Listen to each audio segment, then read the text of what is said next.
नमस्कार मित्रों, मैं हूँ डॉक्टर सारा की होस्ट और ये है द जॉट डाउन शो। आज के गेस्ट एक ऐसे लेजेंड हैं जिनके नाम पीआर की दुनिया में 3 वर्ल्ड रिकॉर्ड्स हैं, लेकिन उनकी असली पावर सिर्फ नंबर्स या वर्ड में नहीं है। ये पावर एक क्लैरिटी, कमिटमेंट और कम्युनिकेशन का धर्म निभाने में है।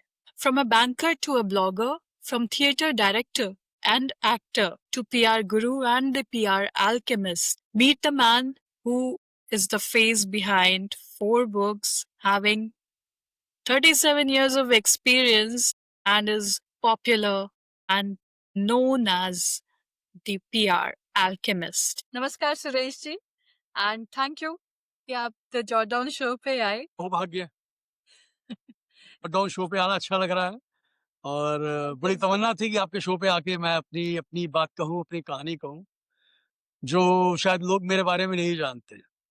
बिल्कुल सुरेश जी। क्योंकि कि आप लोग आपके बारे में वही जानते हैं जो उन्हें बताया जाए। के बारे में उनके पास कुछ नहीं होता जानने के लिए। बिल्कुल, जो हम जितना कुछ सेकंड्स की रील्स में या कुछ लिंक्डइन के प्रोफाइल में शेयर करते हैं, लोग हमें बस उतना ही जानते कल मैं एक पत्रकार, बहुत बड़े पत्रकार हैं, विजय त्रिवेदी, नाम सुना होगा आपने।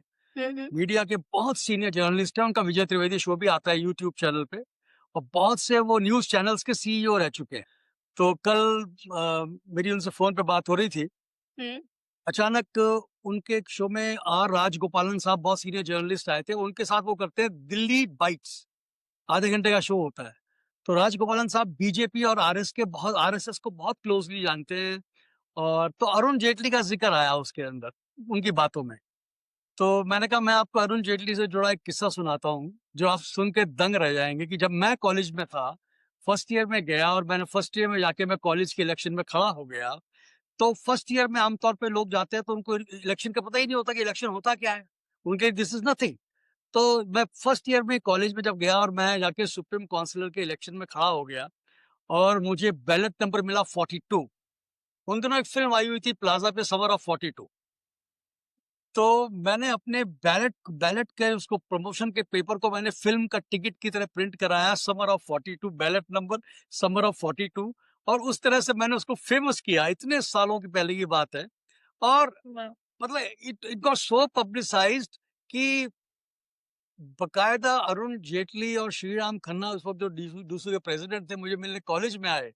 कहते हैं, "सुरेश भाई, हम पहली बार देख रहे हैं कि फर्स्ट ईयर में कोई स्टूडेंट आता है और वो अपने आप को इतना मशहूर कर लेता है।" बोले, "भाई, अगले साल आपने एबीवीपी की तरफ से इलेक्शन लड़ना है।" मतलब ये मेरी एक पर्सनल बात किसी को नहीं पता है। ये मुझे ही पता है। या वो अरुण जेटली का नाम आया तो बोले, "अरे गौर साहब, अगर ये ऐसा हो गया होता तो आज आप एक बहुत बड़े नेता होते और हम आपका इंटरव्यू ले रहे होते।" मैंने कहा ये होता तब होता, नहीं हुआ, इसलिए मैं आपको कहानी बता रहा हूँ ये। सो जब आपने कहा कि वो आपको टिकट मिल सकता था एबीवीपी की तरफ, क्या वो उस स्टूडेंट के दिमाग में क्या चल रहा होगा कि अरे वाह! टिकट मिलने क्या एग्ज़ैक्टली था उस टाइम के पे आपके दिमाग में? मेरे माइंड में ऐसा कुछ भी नहीं था क्योंकि हम स्टूडेंट्स थे। राजनीति का आर आई हमें पता नहीं था। ये तो कहते हैं ना कि पीआर मेरे खून में समाया हुआ है। मतलब मेरे जन्म से मेरे डीएनए में पीआर मेरे डीएनए में है। तो मुझे आदत है कि लोग मेरे बारे में जानें, मैं लोगों को जानूँ, जाने कि कोई सुरेश गौड़ है। तो हुँ, फर्स्ट ईयर में जाके इलेक्शन में खड़े होने का मकसद यही था कि मेरा पूरा कॉलेज, प्रिंसिपल से लेके पीएन तक मुझे को जान गए थे कि एक सुरेश गौड़ स्टूडेंट कॉलेज में आया है और इलेक्शन में खड़ा है, उसका बैलेट नंबर 42 है। कमाल की बात तो ये कि कॉलेज में फर्स्ट ईयर में सबकी रैगिंग हुई लेकिन मेरी रैगिंग नहीं हुई क्योंकि मैं इलेक्शन में खड़ा हो और मैं हमारे भारत के दिग्गज नेताओं के कॉन्टेक्ट में आया जो फ्यूचर में दिग्गज नेता बने। उस वक़्त नहीं थे। हुँ, उस वक़्त अरुण जेटली हुँ, सिर्फ़ डीयू के प्रेज़िडेंट के लिए, उस वक़्त श्रीराम खन्ना प्रेज़िडेंट था, मुझे अच्छी तरह याद है। और Arun Jaitley next year president के लिए खड़े होने वाले थे। तो मुझे पता है कि मेरे वो साल कॉलेज के अंदर कितने बढ़िया रहे और कैसे रहे और मैं कैसे इन लोगों के नज़दीक में आया, कैसे कॉन्टैक्ट में आया, लेकिन वो सिर्फ़ कॉलेज तक ही लिमिटेड था। कॉलेज के बाद फिर मैंने वो संबंध नहीं बढ़ाए क्योंकि मैं फिर दिल्ली से निकल गया था। आपको और बात बताऊँ कि जब मैं कॉलेज में था तो एक उस वक़्त मेंबर ऑफ पार्लियामेंट होते थे पीलू मोदी साहब, स्वतंत्र पार्टी के राष्ट्रीय अध्यक्ष थे वो। तो एक ऐसा अचानक किस्सा हुआ कि मुझे उनसे मिलना हुआ, किसी कारणवश। जब मैं उन्हें मिला तो उन्होंने मुझे कहा कि सुरेश तुम मुझसे मिलते रहना। पता नहीं उन्होंने मुझे क्यों कहा हुँ, तुम मुझसे मिलते रहना। हमारे हम लोग पंडारा रोड में रहा करते थे लुटियंस दिल्ली में और वो लोधी एस्टेट में रहा करते थे। हमारे से हार्डली 10 मिनट की वॉकिंग डिस्टेंस था उनके घर का। तो मेरा ये हुआ कि उनसे ऐसा रिश्ता बना कि वो मुझे उन्होंने एक दिन ऑफ़र दी कि सुरेश मैं चाहता हूँ कि जैसे ये यूथ कांग्रेस है और भी जैसे वो है, तो मैं चाहता हूँ युवा स्वतंत्र पार्टी बनाई जाए, युवा स्वतंत्र हुँ, और मैं तुम्हें उस पार्टी के अंदर एक बहुत ऊँचा ओहदा देना चाहता हूँ। और मैं रिक्वेस्ट करूँगा कि तुम मेरे इसको प्रपोज़ल को स्वीकार करो क्योंकि तुम्हारे में वो मैंने देखा है कि तुम्हारे अंदर वो क्वालिटीज़ हैं जो एक छात्र नेता में होनी चाहिए। तो मैंने कहा सर इसके लिए तो मेरे फ़ादर से पूछना पड़ेगा, मैं तो बिना फ़ादर से पूछे कोई काम नहीं कर सकता और since he is in government of India सरकार में काम करते हैं तो मुझे उनसे पूछना ज़रूरी है। बोले मैं तुम्हारे फ़ादर से मिलना चाहूँगा। मैंने कहा मैं फ़ादर से पूछ लूँगा। मैंने फ़ादर से कहा मैंने कहा मोदी साहब आपसे मिलना चाहते हैं। बोले कहो बिल्कुल आएँ आप ही इज़ वेलकम। तो मोदी साहब एक संडे हमारे घर आए, मेरे फ़ादर से मिले और उन्होंने अपनी बात कही तो मेरे फ़ादर ने कहा कि आपकी बात बहुत मुझे अच्छी लगी कि मेरे बेटे में आपको वो गुण नज़र आए, लेकिन जब तक ये कॉलेज पूरा नहीं कर लेता अपना, ग्रेजुएशन नहीं कर लेता, उस तब तक मैं इसको किसी भी राजनीतिक पार्टी में या ऐसा कोई काम करने की इजाज़त नहीं देना चाहूँगा। उसके बाद भले ही कुछ भी करे, मुझे कोई एतराज़ नहीं है, लेकिन कॉलेज एक बार पूरा करे, एजुकेशन पूरी कर ले। तो उन्होंने कहा ठीक है, मोदी साहब ने कहा बिल्कुल ठीक है, I will wait for it. लेकिन कहते हैं ना, man proposes, God hmm, disposes and when God proposes you can't dispose it. तो यू खुदा का कांट खुदा डिस्पर्स की कहते हैं ना एब्सोल्यूट कुछ और आदेश था, भगवान ने कुछ और सोचा हुआ था। तो मैं दिल्ली छोड़ के मैं जालंधर चला गया, ओरिएंटल बैंक ऑफ कॉमर्स एक नाम का बैंक हुआ करता था, जो अब पंजाब नेशनल बैंक में मर्ज हो चुका है। उसमें मेरे को मेरा अपॉइंटमेंट हुआ, मैं वहाँ चला गया नौकरी करने के लिए। तो जालंधर में मैं करीब 6 साल रहा और 6 साल फिर मैं अमृतसर में रहा, मैंने पंजाब में करीब 12 साल गुज़ारे।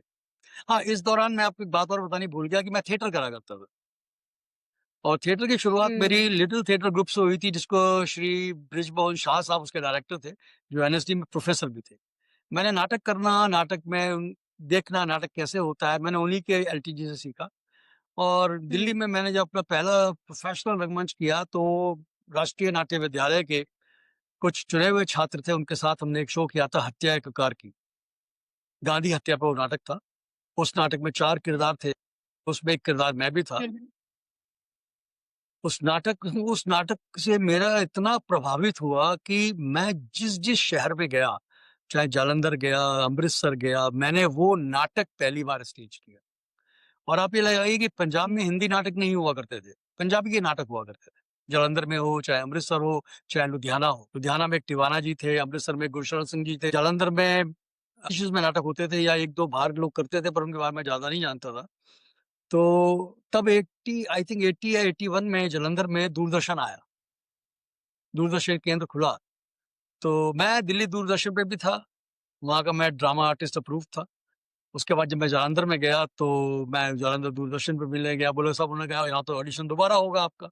मैंने कहा आप दोबारा ऑडिशन ले लीजिए, उन्होंने ऑडिशन लिया, मैं सेलेक्ट हो गया। हुँ, तो मैंने वहाँ नाटकों में काम करना शुरू कर दिया जालंधर टीवी के साथ-साथ मैं अपने बैंक में नौकरी भी करता था। लेकिन मुझे थिएटर का मुझे शौक था, तो हुँ, मैंने जालंधर में पहली बार हिंदी हुँ, नाटक किया हत्या के ककार की और उसके बाद हर 3 से 6 महीने के बीच में मैं एक नाटक करता था और जालंधर में मैं करीब 83 तक रहा, फ़रवरी 83 तक। उसके बाद मैं चला गया अमृतसर। एक क्वेश्चन है, थोड़ा-सा बैक जाएँगे उसके बाद फिर हम कंटिन्यू करेंगे आपकी जर्नी हाँ, बैंक, हाँ, जॉब हाँ। और थिएटर जो साथ में चल रहा है। लेकिन उससे जस्ट पहले मेरे को ये पूछना है, आपने कहा कि आपने बोला सुरेश जी कि पीआर से पहले से ऑलरेडी प्यार था आपको, हुँ। है ना? तो वो कैसे शुरू हुआ? वो उसके पीछे की कहानी क्या है? पीआर का वर्ड कब पहली बार सुना और लगा कि नहीं इस इंडस्ट्री, इसी मार्केट, इसी सेक्टर में जाना है? नहीं, पीआर का पहली बार जो मैंने अक्षर सुना कि पीआर होता क्या है, वो मैंने सुना 1995 में। हुँ। ओके। लेकिन पीआर होता क्या है, इसको मतलब उसकी डेफ़िनेशन क्या है, पीआर करते कैसे हैं, ये तो सब 95 के अंदर मेरे को समझ में आना शुरू हुआ कि कैसे किया जाता है, प्रोफ़ेशनली कैसे किया जाता है। लेकिन आपके कहते हैं ना कि खून में कुछ ऐसा होता है कि भाई आपको लोगों से मिलने का शौक होता है, दोस्त बनाने का शौक होता है, रिश्ते बनाने का शौक होता है, लोगों से मिलने-जुलने का शौक होता है। तो ये मेरे अंदर एक क्वालिटी बहुत पहले से थी। मतलब इसके बहुत सारे उदाहरण मेरे पास हैं कि हम जब पंडारा रोड में रहा करते थे और मैं आई थिंक क्लास 10th में था, तो हुँ, हमने उस वक़्त पंडारा रोड में एक पंडारियन यूथ कल्चरल सोसाइटी बनाई जिसको करने वाला मैं ही था। मैंने ओके। ही उसका इनिशिएटिव लिया कि एक कल्चरल सोसाइटी बनाते हैं और पंडारा रोड में कल्चरल शोज़ करते हैं। हुँ, उस वक़्त वहाँ पे हमारे नेबर्स थे, ताजदार बाबर जो मेंबर ऑफ पार्लियामेंट भी थी और सुपर बाज़ार की चेयरमैन भी थी, वो भी हमारी नेबर्स थी। उनका बेटा फरहाद सूरी इस वक़्त वो दिल्ली में एमएलए भी रहा है और कांग्रेस से जुड़ा हुआ है। हुँ, तो ये सब हमारे साथ के हमारे हमारी उम्र के लोग हुआ करते थे, बचपन के हुँ, दोस्त।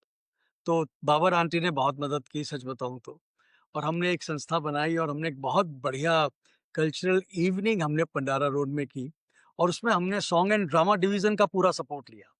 हमारे हुँ, एक दोस्त थे बेबी तनवर, आज भी हैं, कल भी मेरी उनसे बात हो रही थी। वो दोस्त क्या बड़े भाई हैं, तो उन्होंने कहा सुरेश तुम प्रोग्राम कर रहे हो तो मेरा कज़न ब्रदर है वो सॉन्ग एंड ड्रामा डिवीज़न में असिस्टेंट डायरेक्टर है दरियागंज में, तुम उससे जाके मिलो।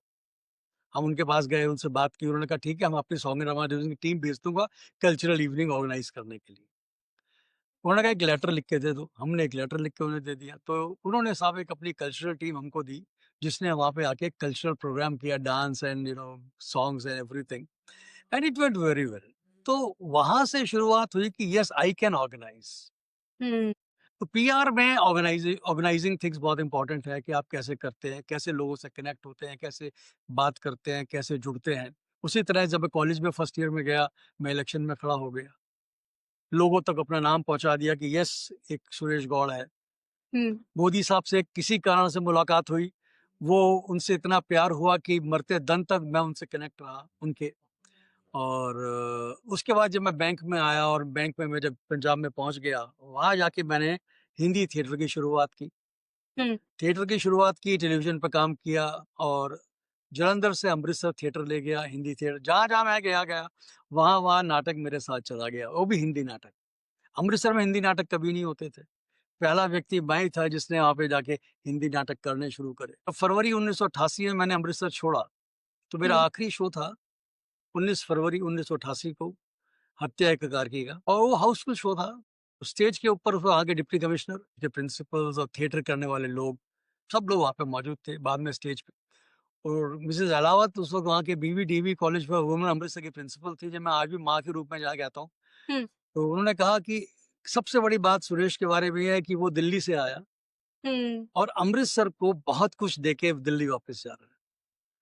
मतलब एक व्यक्ति बाहर से आया और यहाँ पे आके उसने एक ऐसा कल्चर शुरू किया हिंदी नाटकों का कि वो हमें एक ऐसा रंगमंच देके जा रहा है जहाँ पे हम हिंदी नाटक कर सकते हैं और मेरे नाटकों में बहुत से लोगों ने काम किया, अमृतसर के बहुत ख़ास लोगों ने काम किया, जालंधर के बहुत ख़ास लोगों ने काम किया, उसमें से बहुत से लोग बॉलीवुड में भी हैं इस वक़्त। था, तो आई एम सो हैप्पी कि मेरा योगदान कहीं न कहीं कुछ रहा। उसके हुँ, बाद मैं जब दिल्ली लौट के आया, मेरी ट्रांसफ़र हुई दिल्ली में, तो मेरे को एक रूरल पोस्टिंग दी गई वैर बादशाहपुर करके बुलंदशहर के पास, अच्छा। सिकंदराबाद के पास एक जगह गाँव है, विलेज ब्रांच। हुँ, 2 हुँ, साल के लिए मुझे वहाँ रूरल पोस्टिंग पे भेजा गया। हुँ, कलाकार तो था ही, शौक था लोगों से जुड़ने का। वो हुँ, ब्रांच जितने साल पहले खुली थी, उसमें कोई प्रोग्रेस नहीं हुई थी, मतलब तरक्की नहीं हुई थी। ना हुँ, डिपॉज़िट्स बढ़े, ना एडवांसेस बढ़े, ब्रांच वहीं की वहीं थी। एक तो स्टैग्न मेरे जो रीजनल हेड थे उन्होंने कहा सुरेश हम चाहेंगे कि उस ब्रांच में कुछ आपके जाके बदलाव आए। मैंने कहा हुँ, सर मैं पूरी कोशिश करूँगा। 12 मार्च 1988 को मैंने ब्रांच जॉइन की, बिहार बादशाहपुर, डिस्ट्रिक्ट बुलंदशहर पड़ती है। और जो मेरे 31 दिसंबर के टारगेट थे उस साल के 88 के, मैंने 30 जून को पूरे कर दिए, डिपॉज़िट्स एंड एडवांसेस और हुँ, चिट्ठी लिख दी अपने बैंक को कि भई मेरे दिसंबर के टारगेट्स बढ़ा दिए जाएँ। जुलाई में पहली ब्रांच मैनेजर्स की मीटिंग हुई, तो रीजनल हेड कहता है कि मेरी ज़िंदगी में पहली बार बैंकिंग की हिस्ट्री में ये वाक़या हुआ है जो मैं आपसे कहना चाहूँगा, कि हुँ, आमतौर पे मैनेजर चिट्ठियाँ लिख के बजट कम कराते हैं, टारगेट कम कराते हैं और एक ऐसा मैनेजर है, जिसने दिसंबर का टारगेट 30 जून को पूरा करके कहता है मेरा टारगेट बढ़ा दो और हुँ, वो मैनेजर है सुरेश गौर। वाह! और मैं 2 साल वहाँ उस ब्रांच में रहा। 2 साल में रह के उस ब्रांच को मैंने सारे जो टारगेट्स दिए गए उनको अचीव किया और हुँ, उनको सरपास किया। और जब 2 साल में वहाँ से निकला तो मेरी दिल्ली ट्रांसफ़र हुई, मैं दिल्ली हेड ऑफ़िस में आ गया, कॉर्पोरेट ऑफ़िस में आ गया और कॉर्पोरेट ऑफ़िस में आके मैं लोन्स डिपार्टमेंट में था। लेकिन मेरा शौक था टेलीविज़न पे काम करने का, क्योंकि मैं टेलीविज़न का आर्टिस्ट था और रेडियो का भी था, तो मैं रेडियो एंड टेलीविज़न पे काम करता था। 1994 अक्टूबर में हमारा बैंक पब्लिक हुआ, ओरिएंटल बैंक ऑफ कॉमर्स। तो हुँ, नेचुरली जब पब्लिक हो जाते हैं तो आपकी ऑडिटेड बैलेंस शीट होती है, आपको शेयर होल्डर मीटिंग करनी होती है, प्रेस कॉन्फ्रेंस करनी होती है, रिजल्ट्स इश्यू करने होते हैं। तो हुँ, 95 मई की बात है, मुझे अच्छी तरह याद है, मैं दिल्ली में नहीं था, अपने परिवार के साथ बाहर घूमने गया हुआ था। तो वैष्णो देवी गया हुआ था, वहाँ पे हमारी ब्रांच होती थी बैंकिंग भवन के बाहर। तो जैसे ही हम अपने वहाँ पहुँचे ब्रांच में, कि चलो यार वहाँ पे स्पेशल दर्शन हो जाते हैं ब्रांच वालों के कारण, कि इमीडिएटली लाइन में लगना पड़ता। तो मैं जैसे ही ब्रांच में पहुँचा फैमिली के साथ, तो ब्रांच मैनेजर बोले, गौर साहब, आपके लिए दिल्ली से हेड ऑफिस से फ़ोन आया हुआ है। चेयरमैन साहब का ऑफिस में आपसे कोई बात करना चाहता है। मैं तो जानता भी नहीं था चेयरमैन भैया, मैं एक मैनेजर और कहाँ चेयरमैन, मेरे जैसे हज़ारों मैनेजर उनके अंडर में होंगे पूरे बैंक में। तो मैंने कहा बात करा दो भाई, अगर कोई ख़ास बात है। तो उन्होंने ट्रंक, उन दोनों शायद ट्रंक कॉल होती थी शायद। उन्होंने कनेक्ट कराया हेड ऑफिस, मेरी चेयरमैन सेक्रेटरी में बात हुई कि गौर साहब, मैं उनके पीएस थे मिस्टर पीएल आहूजा बोल रहा हूँ, और बेटा आप वापस कब आओगे दिल्ली? मैंने कहा सर मैं अभी तो पहुँचा हूँ, कल ही तो आया हूँ, 2 दिन में वापस आ जाऊँगा। बोले जिस दिन आप आओ, आते ही हेड ऑफिस में आना और आके चेयरमैन साहब को मिलना। मैंने कहा चेयरमैन साहब को मिलना? समझ में नहीं आया क्या कहानी है। भगवान के दर्शन किए, वापस आए दिल्ली, आके मैं सीधा बैंक में आया। 3rd फ्लोर पे चेयरमैन ऑफिस था, मैं सीधा अपनी सीट पे का सामान रख के 3rd फ्लोर पे चला गया चेयरमैन ऑफिस में। तो उनके सेक्रेटरी को मिला, आहूजा साहब को। अरे गौर साहब आओ, चेयरमैन साहब से मिलना है आपको, वो आपको याद कर रहे हैं। मुझे नहीं पता चेयरमैन साहब को क्यों मिलना है। मैं आया रूम में, गए चेयरमैन साहब के, बड़ा सा चैम्बर, पहली बार चेयरमैन का रूम देखा था। बड़ी सी टेबल, पीछे चेयरमैन साहब बैठे थे, मिस्टर एस के सोनी हमारे चेयरमैन, अभी भी दुनिया में है, भगवान उनको लंबी उम्र दे। तो अभी कुछ दिन पहले ही मेरी उनसे बात हुई थी। तो उन्होंने कहा आप हो सुरेश गौड़? मैंने कहा जी हाँ सर, मैं सुरेश गौड़। बोले अपने बारे में बताओ। मैंने बताया कि मैं लोन्स डिपार्टमेंट में मैनेजर हूँ और ऐसे-ऐसे। बोले और आपके बारे में मैंने सुना है कि आप टीवी पे काम करते हो। मैंने कहा हाँ सर, मैं टेलीविज़न का आर्टिस्ट हूँ, रेडियो का भी आर्टिस्ट हूँ, स्टेज भी करता हूँ। तो उन्होंने कहा सुरेश ऐसा है बेटा, हम लोग अपनी पहली प्रेस कॉन्फ्रेंस करना चाहते हैं बैंक की ऑडिटेड रिजल्ट्स की। तो तुम क्या प्रेस कॉन्फ्रेंस ऑर्गेनाइज़ कर सकते हो? तब हुँ, बैंक में कोई एजेंसीज़ नहीं थी, कुछ नहीं था, नया ना वो था, सब कुछ नया-नया हो रहा था। हुँ, तो लेकिन मेरे में शायद भरोसा था या विश्वास था, क्योंकि इतने बड़े-बड़े काम भगवान ने हाथों से करा दिए, जो मैंने कभी सोचे भी नहीं थे। तो मैंने कहा, "हाँ सर, मैं कर सकता हूँ।" क्योंकि मुझे अपने पे भरोसा था कि मैं कर सकता हूँ। बोले, "तुम कितने जर्नलिस्ट को जानते हो?" मैंने कहा, "सर, मैंने कहा मैं प्रेस कॉन्फ्रेंस कर सकता हूँ और definitely I can organise it, और मुझे तो आप थोड़ा टाइम दीजिए।" बोले, "फिर एक काम करो।" उन्होंने पर्टिकुलर डेट दी, जून के महीने की लास्ट वीक की डेट थी शायद, कि ये हमें प्रेस कॉन्फ्रेंस इस तारीख को करनी है, तो आप क्या कर सकते हो हमें बताओ। मैं उनसे मिल के अब बाहर आया, सोचा कि क्या करना है। फिर मैं वापस अंदर गया। मैंने कहा, "सर, मैं आपके पास आधे घंटे में आता हूँ और आपसे फिर आके मैं बात करता हूँ।" बोले, "हाँ, आप आ जाओ बेटा।" मैं बाहर निकला, मेरे दूरदर्शन में फ्रेंड थे न्यूज़ प्रोड्यूसर, उनको मैंने फ़ोन किया, भई ऐसी-ऐसी बात है, प्रेस कॉन्फ्रेंस करनी है, सलाह सलाह दो। मैंने कहा बैंकिंग के जर्नलिस्ट, फाइनेंस के जर्नलिस्ट बुलाने। उन्होंने कहा सुरेश जी आप एक काम कीजिए, आप पीआईबी शास्त्री भवन जाइए, वहाँ पे जो फाइनेंस मिनिस्ट्री का जो आईएएस ऑफिसर है उसको आप मिलिए, उससे आप सभी जर्नलिस्ट की लिस्ट ले लीजिए। He is the right person to guide you. Hmm, bank से निकला, शास्त्री भवन गया, उसको मिला। उस वक़्त इतने वो नहीं होती थी, आज तो शास्त्री भवन में घुसना बहुत मुश्किल है। आप जा ही नहीं सकते बिना किसी उसके अपॉइंटमेंट के। उस हुँ, वक़्त ऐसा नहीं था। गया, टाइम लिया, रिसेप्शन से ऊपर गए, उनको मिला। उन्होंने मुझे एक जर्नलिस्ट की लिस्ट दे दी, उसमें सारे फाइनेंस एंड बैंकिंग और कॉमर्स के जर्नलिस्ट की वो लिस्ट थी। उनके फोटोग्राफर्स के भी नाम थे, सबका एवरीथिंग। उस वक़्त अंदर इंटरनेट नहीं आया था, याद रखिएगा। 95 में इंटरनेट ही था, हुँ, ठीक है ना? तो फैक्स चलते थे, फैक्स नंबर्स पे दोनों चीज़ें उस लिस्ट में मेंशन थी। Cameraman, journalist, editor, correspondent, press reporter, ऐसा सब होते थे। लिस्ट लेके मैं बैंक में आ गया और चेयरमैन साहब के पास सीधा गया। मैंने कहा सर ये लिस्ट है, बताइए इसमें से कितने जर्नलिस्ट बुलाने हैं? उसमें से उसमें 100 नाम थे। बोले हमें सिर्फ 25 बुलाने हैं। मैंने कहा सर आप टिक कर दीजिए, वही 25 आ जाएँगे। उन्होंने बैठ के टिक किया कि ये हैं सुरेश। मैंने कहा सर अब आप एक काम करिए, मेरे डिपार्टमेंट हेड को बोल दीजिए कि 1 महीने के लिए जब तक प्रेस कॉन्फ्रेंस नहीं हो जाती, मेरे को कोई काम नहीं दिया जाए। क्योंकि अब मुझे इस पे फ़ोकस करना है। और मुझे एक बैंक से गाड़ी चाहिए विद ड्राइवर, क्योंकि मुझे सब जगह जाना पड़ेगा इन लोगों को मिलने के लिए। हुँ, और एक मुझे अपने विज़िटिंग कार्ड छपवाने पड़ेंगे इस काम के लिए पर्टिकुलरली। उन्होंने उन्होंने कहा जो सबको पीएस को जो सुरेश काम कर रहा है सारे कर दीजिए। और हमारे एक सीआर शर्मा जी अब दुनिया में नहीं है, वो हमारे बॉस होते थे, उनको कहा कि उनको फ़ोन कर दो कि सुरेश को 1 महीने के लिए जब तक प्रेस कॉन्फ्रेंस हो तो कोई काम ना दिया जाए। हम बाहर निकले और उसी दिन से हम लग गए। मैं सभी उस लिस्ट के हिसाब से सभी न्यूज़पेपर्स ऑफिसेज़ में news service, PTI, Uni viral, हाँ। जो डील करते हैं उन सबको जाके मिला और एक बार नहीं, प्रेस कॉन्फ्रेंस से कम 10 बार मिला पहले।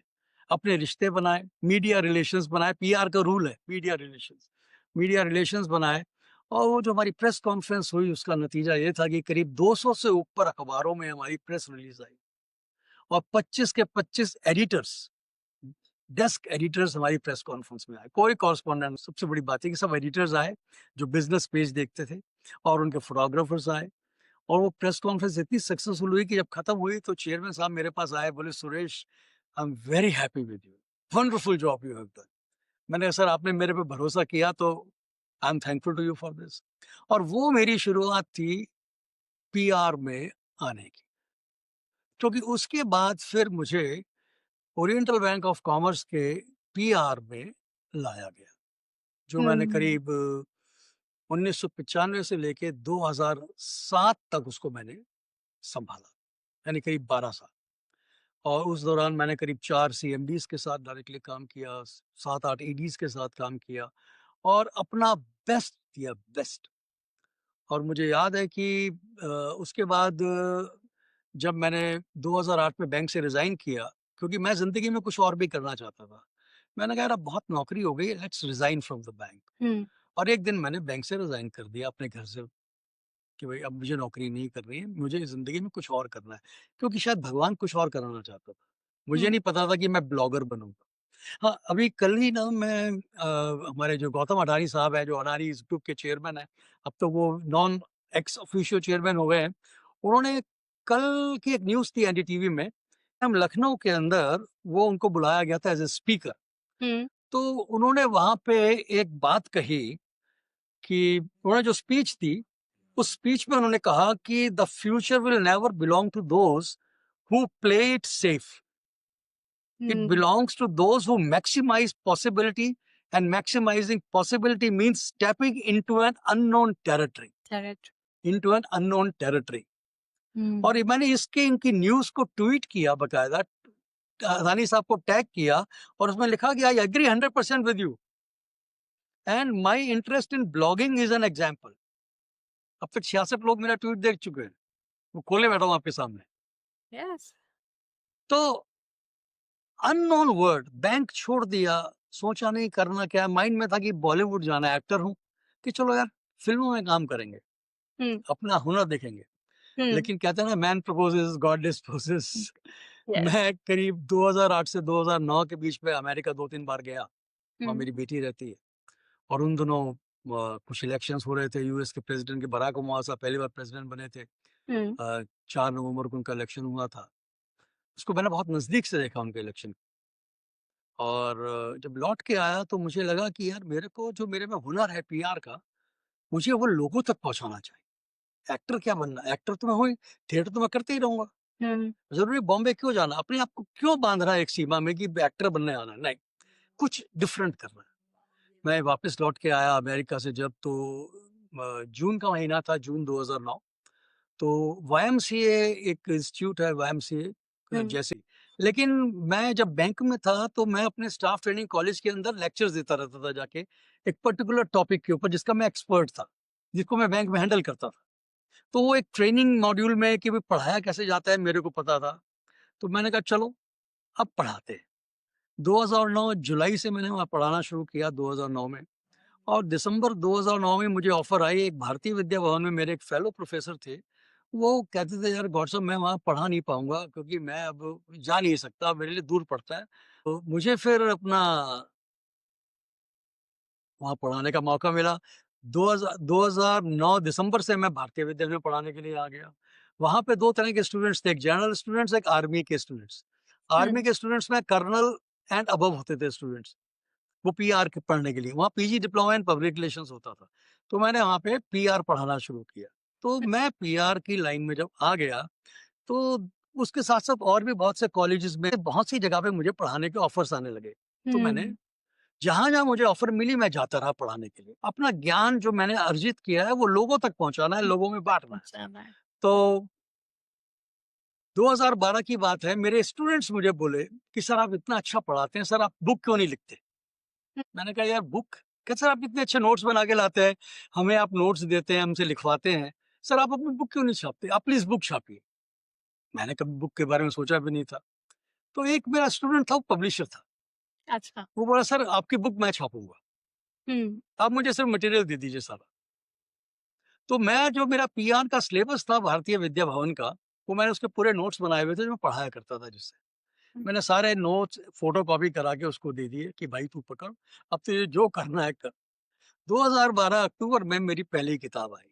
उस कर्टसी दैट स्टूडेंट सुमित मागो या अभी I don't remember his name, तो उन्होंने मेरी बुक छापी और वो बुक उन्होंने पहली बार 650 प्रति छापी थी और वो बुक हाथों-हाथ बिक गई। वाह! कोई मेरे पास शायद 5-6 कॉपीज़ पड़ी होंगी उसकी। वो भी सैंपल मैंने रखे ऐसे हैं कि भी चलो यार, मेरे पास रिकॉर्ड होना चाहिए कि ये मेरी बुक थी। उसके बाद अब आदत पड़ गई कि लिखना है, तो मैंने लिखना शुरू कर दिया। दूसरी बुक लिखी पीआर पे, वो डिफरेंट लिखी। तो एक और मेरा स्टूडेंट है सुमित भार्गव, वो भारतीय विद्या भवन में स्टूडेंट था, ये ईएमडीआई का स्टूडेंट था। उसने कहा सर ये आपकी किताब मैं छापूँगा। मतलब लोग तो किताब छपवाने के लिए पैसे देते हैं, कई पब्लिशर को भी मेरी किताब छाप दो और हुँ, पैसे लेते हैं, देते हैं। मेरे को टच वुड आज तक मेरी 4 बुक्स आई हैं, मेरे को एक भी पैसा नहीं खर्च करना। वाह! सभी लोगों ने मेरी बुक्स को मेरे 2 स्टूडेंट्स ने मेरी 3 बुक्स पब्लिश की। उसके बाद एक बहुत बड़े पब्लिशर हैं जिन्होंने मेरी 4th बुक को पब्लिश किया है हुँ, without asking a single penny और वही उसका लाइब्रेरी एडिशन भी लाए हैं। अब उसका पेपर बैक एडिशन इस महीने आने वाला है। वाह! और ये मेरी 4th बुक है जो एक मेमोरेबल बुक है, जिसमें मैंने public relations and event management दोनों का प्रोफेशनल एप्लीकेशंस को मैंने प्रस्तुत किया है। And I am sure this is one of its own kind book. ज़िंदगी में ऐसी बुक्स आपको मिलेंगी नहीं जिसमें पीआर एंड इवेंट मैनेजमेंट दोनों साथ दिए हो। देखिए और मैं इतना भी गारंटी करता हूँ कि जो जो भी स्टूडेंट मेरी ये किताब खरीदता है, आई कैन गारंटी कि उसको कॉलेज में जाके पीआर इवेंट मैनेजमेंट पढ़ने की ज़रूरत नहीं है। हुँ। He can read the book and he can practise that क्योंकि सो मैंने उसमें हर चीज़ को ऐसे समझाया है जैसे कि घोल के पिला दिया सत्तू। सुरेश जी फैक्ट है। मेरा यहाँ पे एक सवाल है मेरी जानकारी के लिए हुँ। कि जब आप लिख रहे थे, पहली किताब आपने बताई, दूसरी, तीसरी, फिर चौथी भी किताब आई। लिखते-लिखते being an author, being a writer मैं इस चीज़ को बहुत अच्छे से समझती हूँ कि जब हम लिखते हैं तो कहीं न कहीं हम अपने आप को कोई एक एस्पेक्ट ढूँढ लेते हैं अपना। तो क्या भले ही आप टेक्निकल लिख रहे थे, है ना? बच्चों को पढ़ाने के लिए उस एकेडमिक पर्पज़ से हो सकता है लिख रहे हों। क्या कभी ऐसा लगा कि ये वाला एस्पेक्ट तो मुझे पता ही नहीं था और ये मैंने ढूँढ लिया? देखिए ऐसा होता है, कम्युनिकेशन का एक फ़ॉर्मूला है 5 डब्ल्यूज़ and H. Why, what, who, where, when and how. मैं इन सवालों के जवाब लिखता हूँ पहले। मैं कोई ब्लॉग भी लिखता हूँ ना, उससे पहले 5 सवाल मेरे सामने होते हैं। ये ब्लॉग क्यों लिखना है? उसमें क्या लिखना है? कौन लोग पढ़ेंगे? कहाँ कहाँ तक ये जाएगा? ठीक है और मुझे कब पोस्ट करना है और कैसे मुझे हर चीज़ को प्रेज़ेंट करना है। हुँ, तो ये मेरा एक नियम है कि इवन अभी मेरे 198 ब्लॉग्स पब्लिश हो चुके हैं और अभी जो मेरा लेटेस्ट ब्लॉग है वो है why the world need PR. हुँ, उसमें 3 लोगों के कमेंट्स हैं। कल एक नायडू साहब हैं, वीएसआर नायडू साहब हैदराबाद से, उन्होंने उसमें जो कमेंट डाला है, मैंने जब वो कमेंट पढ़ा तो मैं अपने आप को बहुत गौरवान्वित महसूस कर रहा था कि सुरेश जी, आपको इस बारे में आफ़रीन है आपके लिए कि आपके बारे में लोग ऐसा सोचते हैं। कि आप जो कर रहे हैं, आप हर चीज़ में पीआर का एंगल ढूँढ लेते हैं। बोले गौर साहब आपने इसमें भी पीआर का एंगल ढूँढ दिया। तो you are in true sense a PR guru उन्होंने ये लिखा है लास्ट में। तो मेरा ये है कि अगर मुझे कोई चीज़ लिखनी है, मैं सोचता हूँ कि जो मैं जिसके लिए लिख रहा हूँ, क्या ये उसके लिए फ़ायदेमंद है? क्योंकि हाँ, ये बात बताना चाहूँगा कि जब मैंने पीआर पढ़ मेरे पास कम से कम 300 किताबें हैं पीआर एंड इवेंट मैनेजमेंट के ऊपर। घर में लाइब्रेरी है मेरी अपनी, मैं बुक्स पढ़ता रहता हूँ। और मेरे पास इतने मैं संस्थाओं का मेंबर हूँ, उनके मेल्स भी आते रहते हैं, उनके ईमेल्स आते हैं, मैं उनको भी पढ़ता हूँ। जो अच्छा लगता है उसको मैं सेव कर लेता हूँ, तो मैं उसको आराम से पढ़ता हूँ। तो मैं हमेशा लर्नर हूँ, आज भी लर्नर हूँ, कल भी था और कल भी रहूँगा। मैं ये नहीं कहता कि नहीं I am perfect guy, no, I am still a learner, but I try to learn as per the capacity of my my brain, और उसको यूज़ कैसे करना है वो मैं दोनों काम इकट्ठे करता हूँ। तो जो भी किताबें मैंने लिखी, जो मैंने पढ़ा, और हुँ, जो राइटर्स ने, ऑथर्स ने पहले लिखा है, उन्होंने क्या लिखा है, मेरा डिफरेंट कैसे होना चाहिए, और मेरा लिखा हुआ पढ़ने के बाद फ़ायदा क्या होना चाहिए, ये डिफरेंस हो जाता है कि बेनिफिट क्या है मेरा। आप मेरा एक-एक ब्लॉग पढ़ लीजिए, आई कैन गारंटी कि आपको ब्लैक ब्लॉग पढ़ने के बाद लगेगा कि yes I am satisfied. Hmm, so I believe कि जब भी आप लिखें, उसको ऐसा लिखें कि उसमें सब कुछ कवर हो जाए।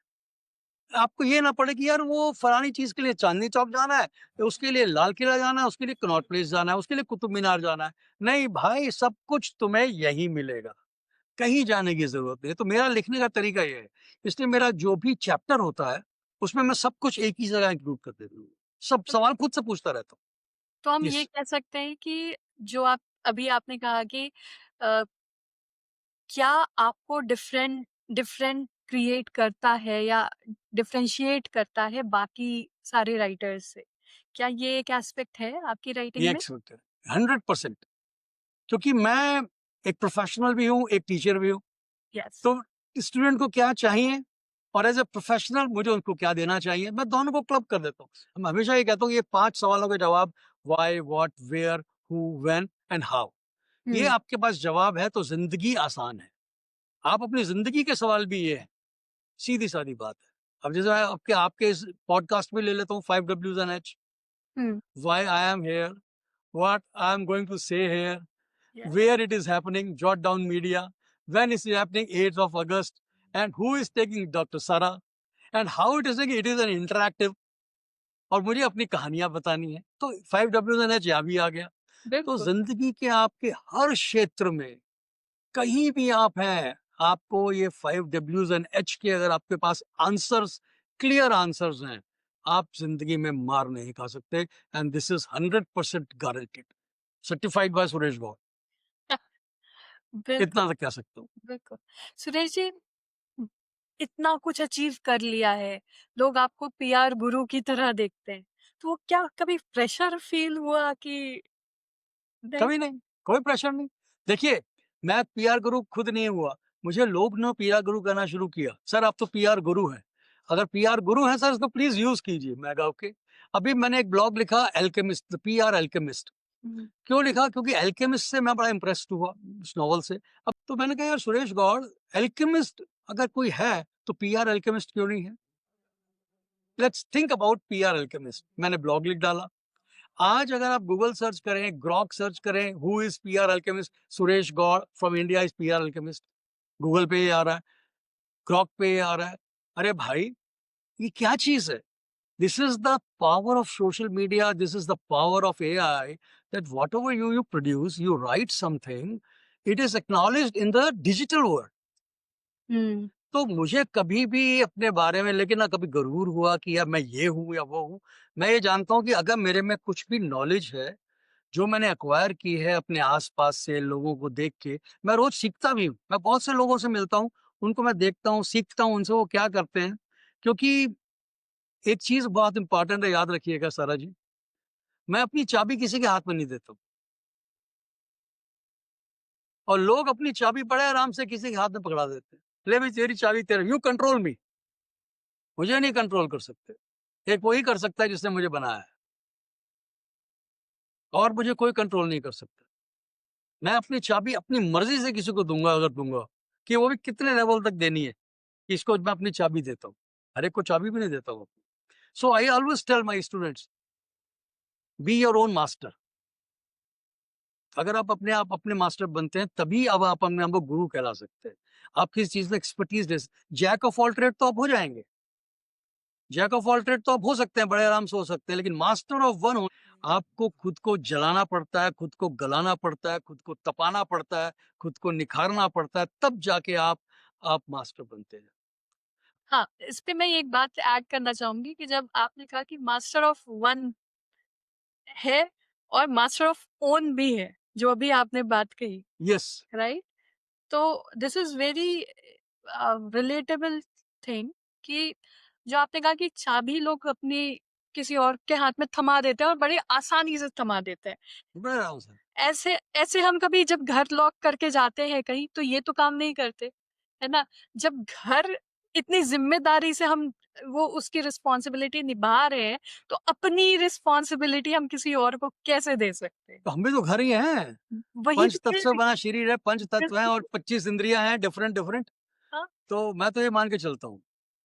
आपने मेरी बात को बिल्कुल सही समझा, जो मैं कहना चाह रहा था उसने आपने वो बात समझ ली मेरी, सही, कि बिल्कुल। जब हम अपने घर को ताला चाबी लगा के रखते हैं, किसी को चाबी नहीं देते हैं हुँ, और उसी को देते हैं जिस पे हम भरोसा करते हैं। बिल्कुल, तो अपनी चाबी हम कैसे दे दें किसी को? That's the difference. जो ठीक है? आजकल आजकल स्पेशली आजकल मैं देख रही हूँ, लोग आसानी से अपना इमोशनल चाबी या वो पूरी की पूरी अपने पर्सनैलिटी की चाबी देते हमेशा कहता हूँ कोशिश करने वालों की कभी हार नहीं होती और कोशिश इसलिए करता हूँ कि मुझे पता है अगर मैं कोशिश करूँगा, तो मेरा कोशिश का डायरेक्शन बहुत सही होती है। अब कई बार क्या होता है कि फल आपके हाथ में नहीं होता है। कर्म कर सकते हैं आप। गीता में भी भगवान ने कहा है, कर्मण्येवाधिकारस्ते मा फलेषु कदाचन। मैं कर्म ज़रूर करता हूँ, लेकिन अगर उसकी इच्छा है फल दे दे, नहीं है तो नहीं दे। अब मैं क्या कर सकता हूँ? भई आई कैन ट्राई। मेरी लाइफ़ का असूल है ट्राई ज़रूर करो, कोशिश ज़रूर करो, बस। बाकी छोड़ दो। भाई तूने देखना है, करना है, नहीं करना है, नहीं करना है, कर देना है। और मैं हमेशा ये मान के चलता हूँ कि मेरे मैं आज ही कविताएँ भी लिखता था जब मैं कॉलेज में था, उसके बाद भी कविताएँ लिखता था। आजकल फिर कविताएँ लिखने का शौक हो गया। तो आज सुबह ही मैंने एक कविता लिखी है और बहुत छोटी कविता लिखी है। ये ज़िंदगी भी कितनी अजीब है ना, शीर्षक है। ये ज़िंदगी भी कितनी अजीब है ना, हम खाली हाथ आते हैं, सारी ज़िंदगी कुछ हासिल करने के लिए उसके पीछे भागते फिरते हैं। फिर एक दिन अचानक जिंदगी भर जो कुछ भी कमाया, क्या-क्या करके हासिल किया, सब कुछ यही छोड़कर खाली हाथ वापस लौटते हैं। केवल सत्य सनातन आत्मा लेकर, जो केवल दैव के साथ आई और दैव के साथ ही लौट गई। और इसमें गीता से लिया है। दैव शब्द मैंने गीता के 18वें अध्याय में भगवान कृष्ण ने अर्जुन को बताया कि दैव क्या होता है। तो दैव को मैंने फिर कविता लिखते वक़्त पढ़ा गीता खोल के कि क्या यार वो मैं दैव को कैसे उपयोग करूँ? तो दैव हमारे प्रारब्ध कर्म है, जो हम कर्म कमाते हैं। तो पिछले जन्म के कर्म से यहाँ फल ले रहे हैं और इस जन्म के जो कर हैं वो प्रारब्ध अगले जन्म में लेंगे। तो दैव के साथ आए और दैव के साथ लौट जाते हैं। और आत्मा सत्य सनातन है, जिसका शरीर से कोई लेना-देना नहीं है। भगवान कहते हैं मैं आपके शरीर में बैठा हूँ, लेकिन मेरा आपके किसी कर्म से लेना-देना नहीं है। मैं बिल्कुल निर्लिप्त हूँ। तो मैं ये मान के चलता हूँ कि जब हमें कर्म करना है भाई, आपका फ़र्ज़ है कर्म करो, कोशिश पूरी करो और 100% कोशिश करो। ये नहीं कि यार 95 कर ली, 5% और कर लेते। I don't believe in that theory. I believe give your best possible and that is the only thing which matters for me. हुँ, मैंने कभी नहीं सोचा था कि मैं 198 ब्लॉग लिखूँगा and I am the only blogger in the world touch with the grace of God जिसने 3 वर्ल्ड रिकॉर्ड्स बनाए। और कोई ब्लॉगर ही नहीं है ऐसा जिसने बनाए हों सारा जी। तो मैं ये मान के चलता हूँ कि ये कैसे हो गया? अननोन टेरिटरी थी मेरे लिए ब्लॉगिंग। मैंने कभी नहीं सोचा था कि मैं ब्लॉग लिखूँगा और आज लिख रहा हूँ। 1 हफ्ते में लोग कहते हैं, "आप लिखते कैसे हो यार?" मैंने कहा जिस दिन ब्लॉग पोस्ट करता हूँ, उसी पोस्ट करने के बाद अगले ब्लॉग का आइडिया मेरे ब्रेन में आ जाता है, मुझे अब लग क्या लिखना है और उसके लिए मुझे कहाँ से मैटर कलेक्ट करना है, क्या करना है, कैसे करना है और क्या मुझे उसमें कहना है। अभी हुँ, मैंने 198 ब्लॉग पोस्ट किया, 199 ब्लॉग का खाँचा रेडी है, 10 तारीख को पोस्ट करूँगा और उसका मेरा प्रिपरेशन चल रहा है। हुँ, 195th ब्लॉग का मेरा आइडिया आज से 2 महीने पहले आया था मन की बात के ऊपर। मैंने कहा मन की बात पे रिसर्च करते हैं और वो रिसर्च करके मैंने उसको बनाया और मैंने इवन प्राइम मिनिस्टर को भेजा, प्रेसिडेंट को भेजा, सबको भेजा, आईएनबी मिनिस्टर और वो अब तक करीब 140-45 लोग पढ़ चुके हैं उस ब्लॉग को और सबको मैंने टैग किया, माई गवर्नमेंट के सीईओ किया, प्रसार भारती सबको किया मैंने। बारे आप लोग मन की बात करते हो, मैं मन की बात के बारे में क्या कहता हूँ उसे आप देखिए। हुँ, सो आई एम वेरी हैप्पी कि अब तक उसे बहुत लोग पढ़ चुके हैं और that is the success of your writing. मैं मान के चलता हूँ मेरे 50 लोगों ने मेरा ब्लॉग पढ़ लिया, 50 लोगों तक मैंने बात पहुँचा दी, मेरा काम खत्म। मेरा यहीं पर एक बहुत अप्रिसिएशन है आपको कि आज की दुनिया में हुँ, जहाँ पे लोग वायरैलिटी की तरफ जा रहे हैं कि वायरल कैसे हुए, वहाँ पे जब आपने पहले भी मेंशन किया था कि 66 व्यूज़ हुए आपके ट्वीट पे, इवन अभी भी आप कह रहे हैं 145 146 लोगों ने पढ़ा, and that is something that you see as your success in writing. Yes. तो वो एक आपको गैप दिखता है या दिखता है कि नहीं, what I am doing authentically वो मेरी एक सक्सेस है? मैं ये मान के चलता हूँ कि जो मैं लिखता हूँ, वो लोगों तक पहुँचे। बस मेन मेरा मकसद ये होता है कि लोग तक पहुँचे, लोग उसे पढ़ें, लोग उसे समझें, जानें, अपने विचार व्यक्त करें। And that is my motive only. लोग कहते हैं आपको इससे कोई फ़ायदा होता है? मैंने कहा यार लोगों को फ़ायदा हो रहा है ना, मैं किसके लिए लिख रहा हूँ? मैं लोगों के लिए इंसान फ़िल्म क्यों बनाता है? लोगों के एंटरटेनमेंट के लिए। पैसा हुँ, लगाता है, फिर पैसा कमाता है। मैं पैसा थोड़ी लगा रहा हूँ, मैं तो नॉलेज लगा रहा हूँ और नॉलेज बँट रही है। आगे शेयर हो रही है, आगे लोग पढ़ रहे हैं, तो नॉलेज शेयरिंग करता हूँ मैं। तो नॉलेज शेयरिंग में पैसे की ज़रूरत नहीं होती, नॉलेज शेयरिंग में नॉलेज की ज़रूरत होती है और हुँ। ये वही पढ़ेंगे जिसको नॉलेज चाहिए। हर इंसान पढ़ेगा भी नहीं इसे। So that is the thing, इसके सेलेक्टिव रीडर्स होते हैं ब्लॉग्स के। तो यहाँ पे सुरेश जी, आपने जैसे कहा कि लोगों के लिए आप लिख रहे हैं, है ना? ज्ञान जितना बाँटा जाए उतना ही एक सागर है, महासागर है ना? ज्ञान तो महासागर है, जितना गुरु की वाणी से सुनेंगे उतना ही अच्छा बिल्कुल, है, बिल्कुल, राइट? बिल्कुल। ठीक है, लोगों तक पहुँचने के लिए लोगों की लाइफ में कुछ इम्पैक्ट क्रिएट करेगा। पर किताब, ब्लॉग आप लिखते चले आ रहे हैं और आगे भी लिखते चले जाएँगे। लोगों तक इम्पैक्ट तो क्रिएट हो ही रहा है कि अपनी लाइफ में क्या चेंजेस आए, क्या ट्रांसफॉर्मेशन आए। देखिए मेरे चेंजेस ये आए कि मैं अपने आप को एक ऑथर, एक ब्लॉगर, एक राइटर, एक डिजिटल थॉट कहते हैं ना उसको थॉट मेकर या जो भी मेरे लिए लो है, मैं अपने आप को एस्टेब्लिश कर पाया कि यस मेरे पास एक कमांड है कि मैं ये कर सकता हूँ। मेरे में अपने में विश्वास है और ये विश्वास तभी आया कि जब मैं ये सब कर पाया, अदरवाइज़ नहीं नहीं करता तो नहीं आता। मेरा सबसे बड़ा गेन यही है कि अगर मैं आज अपने आप को ये मानता हूँ कि yes I have a command over this particular subject, तो आई हैव अ कमांड और उसमें अगर कोई आके मेरे से चैलेंज करना चाहता है, he is most welcome to challenge me also because ज्ञान आप ये कहो कि साहब गंगा से बड़ा तो महासागर पैसिफिक ओशन है, हुँ, लेकिन गंगा भी तो उसी में जाके मिल रही है। बिल्कुल। तो मैं ये मान के चलता हूँ कि आपकी जो नॉलेज है that can not be challenged. कारण क्या है कि वो आपकी अपनी नॉलेज है। मेरे से भी बहुत विद्वान लोग हैं इस फील्ड में, बहुत नॉलेजेबल लोग हैं। क्या वो उस नॉलेज को उस तरह से प्रेज़ेंट कर रहे हैं या नहीं कर रहे हैं, कर पा रहे हैं या नहीं कर पा रहे हैं? कितने लोग हैं जो पीआर पे ब्लॉगिंग कर रहे हैं? आई डोंट थिंक सो मेरे को इतने ज़्यादा नज़र नहीं आते लोग। हाँ, पर वो डिफरेंट चीज़ों पे लिखते हैं, पीआर पे नहीं लिखते। तो मेरा ये है कि अगर मेरे पास मैं सोचता हूँ कि यार मैं इस चीज़ को ऐसे यूज़ कर सकता हूँ और लोगों को उसका बेनिफिट हो सकता है, तो क्यों ना करूँ? दैट इज़ आप जाते हैं किसी नदी में नहाने के लिए, आप सोचते हैं बाल्टी में पानी भर के बाहर नहा लो किनारे में बैठ के, तो वो नदी में नहाना नहीं हुआ। नदी में नहाने का सुख तो तभी मिलेगा जब आप नदी में उतरेंगे।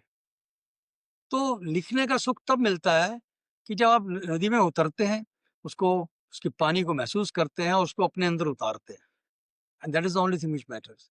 सिमिलरली क्या मैं जो भी लिखता हूँ, उसको मैं पढ़ता हूँ, मेरी वाइफ़ पढ़ती है, वो खुद बताती है मुझे इसमें यार ये मुझे समझ नहीं आ रहा, ओके, लेट मी सिंग अगेन।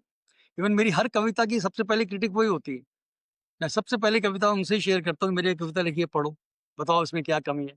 फिर वो बताती हैं कि इसमें यार ये कुछ गड़बड़ लग रहा है। अच्छा ठीक है, देखता हूँ दोबारा, कुछ और सोचता हूँ।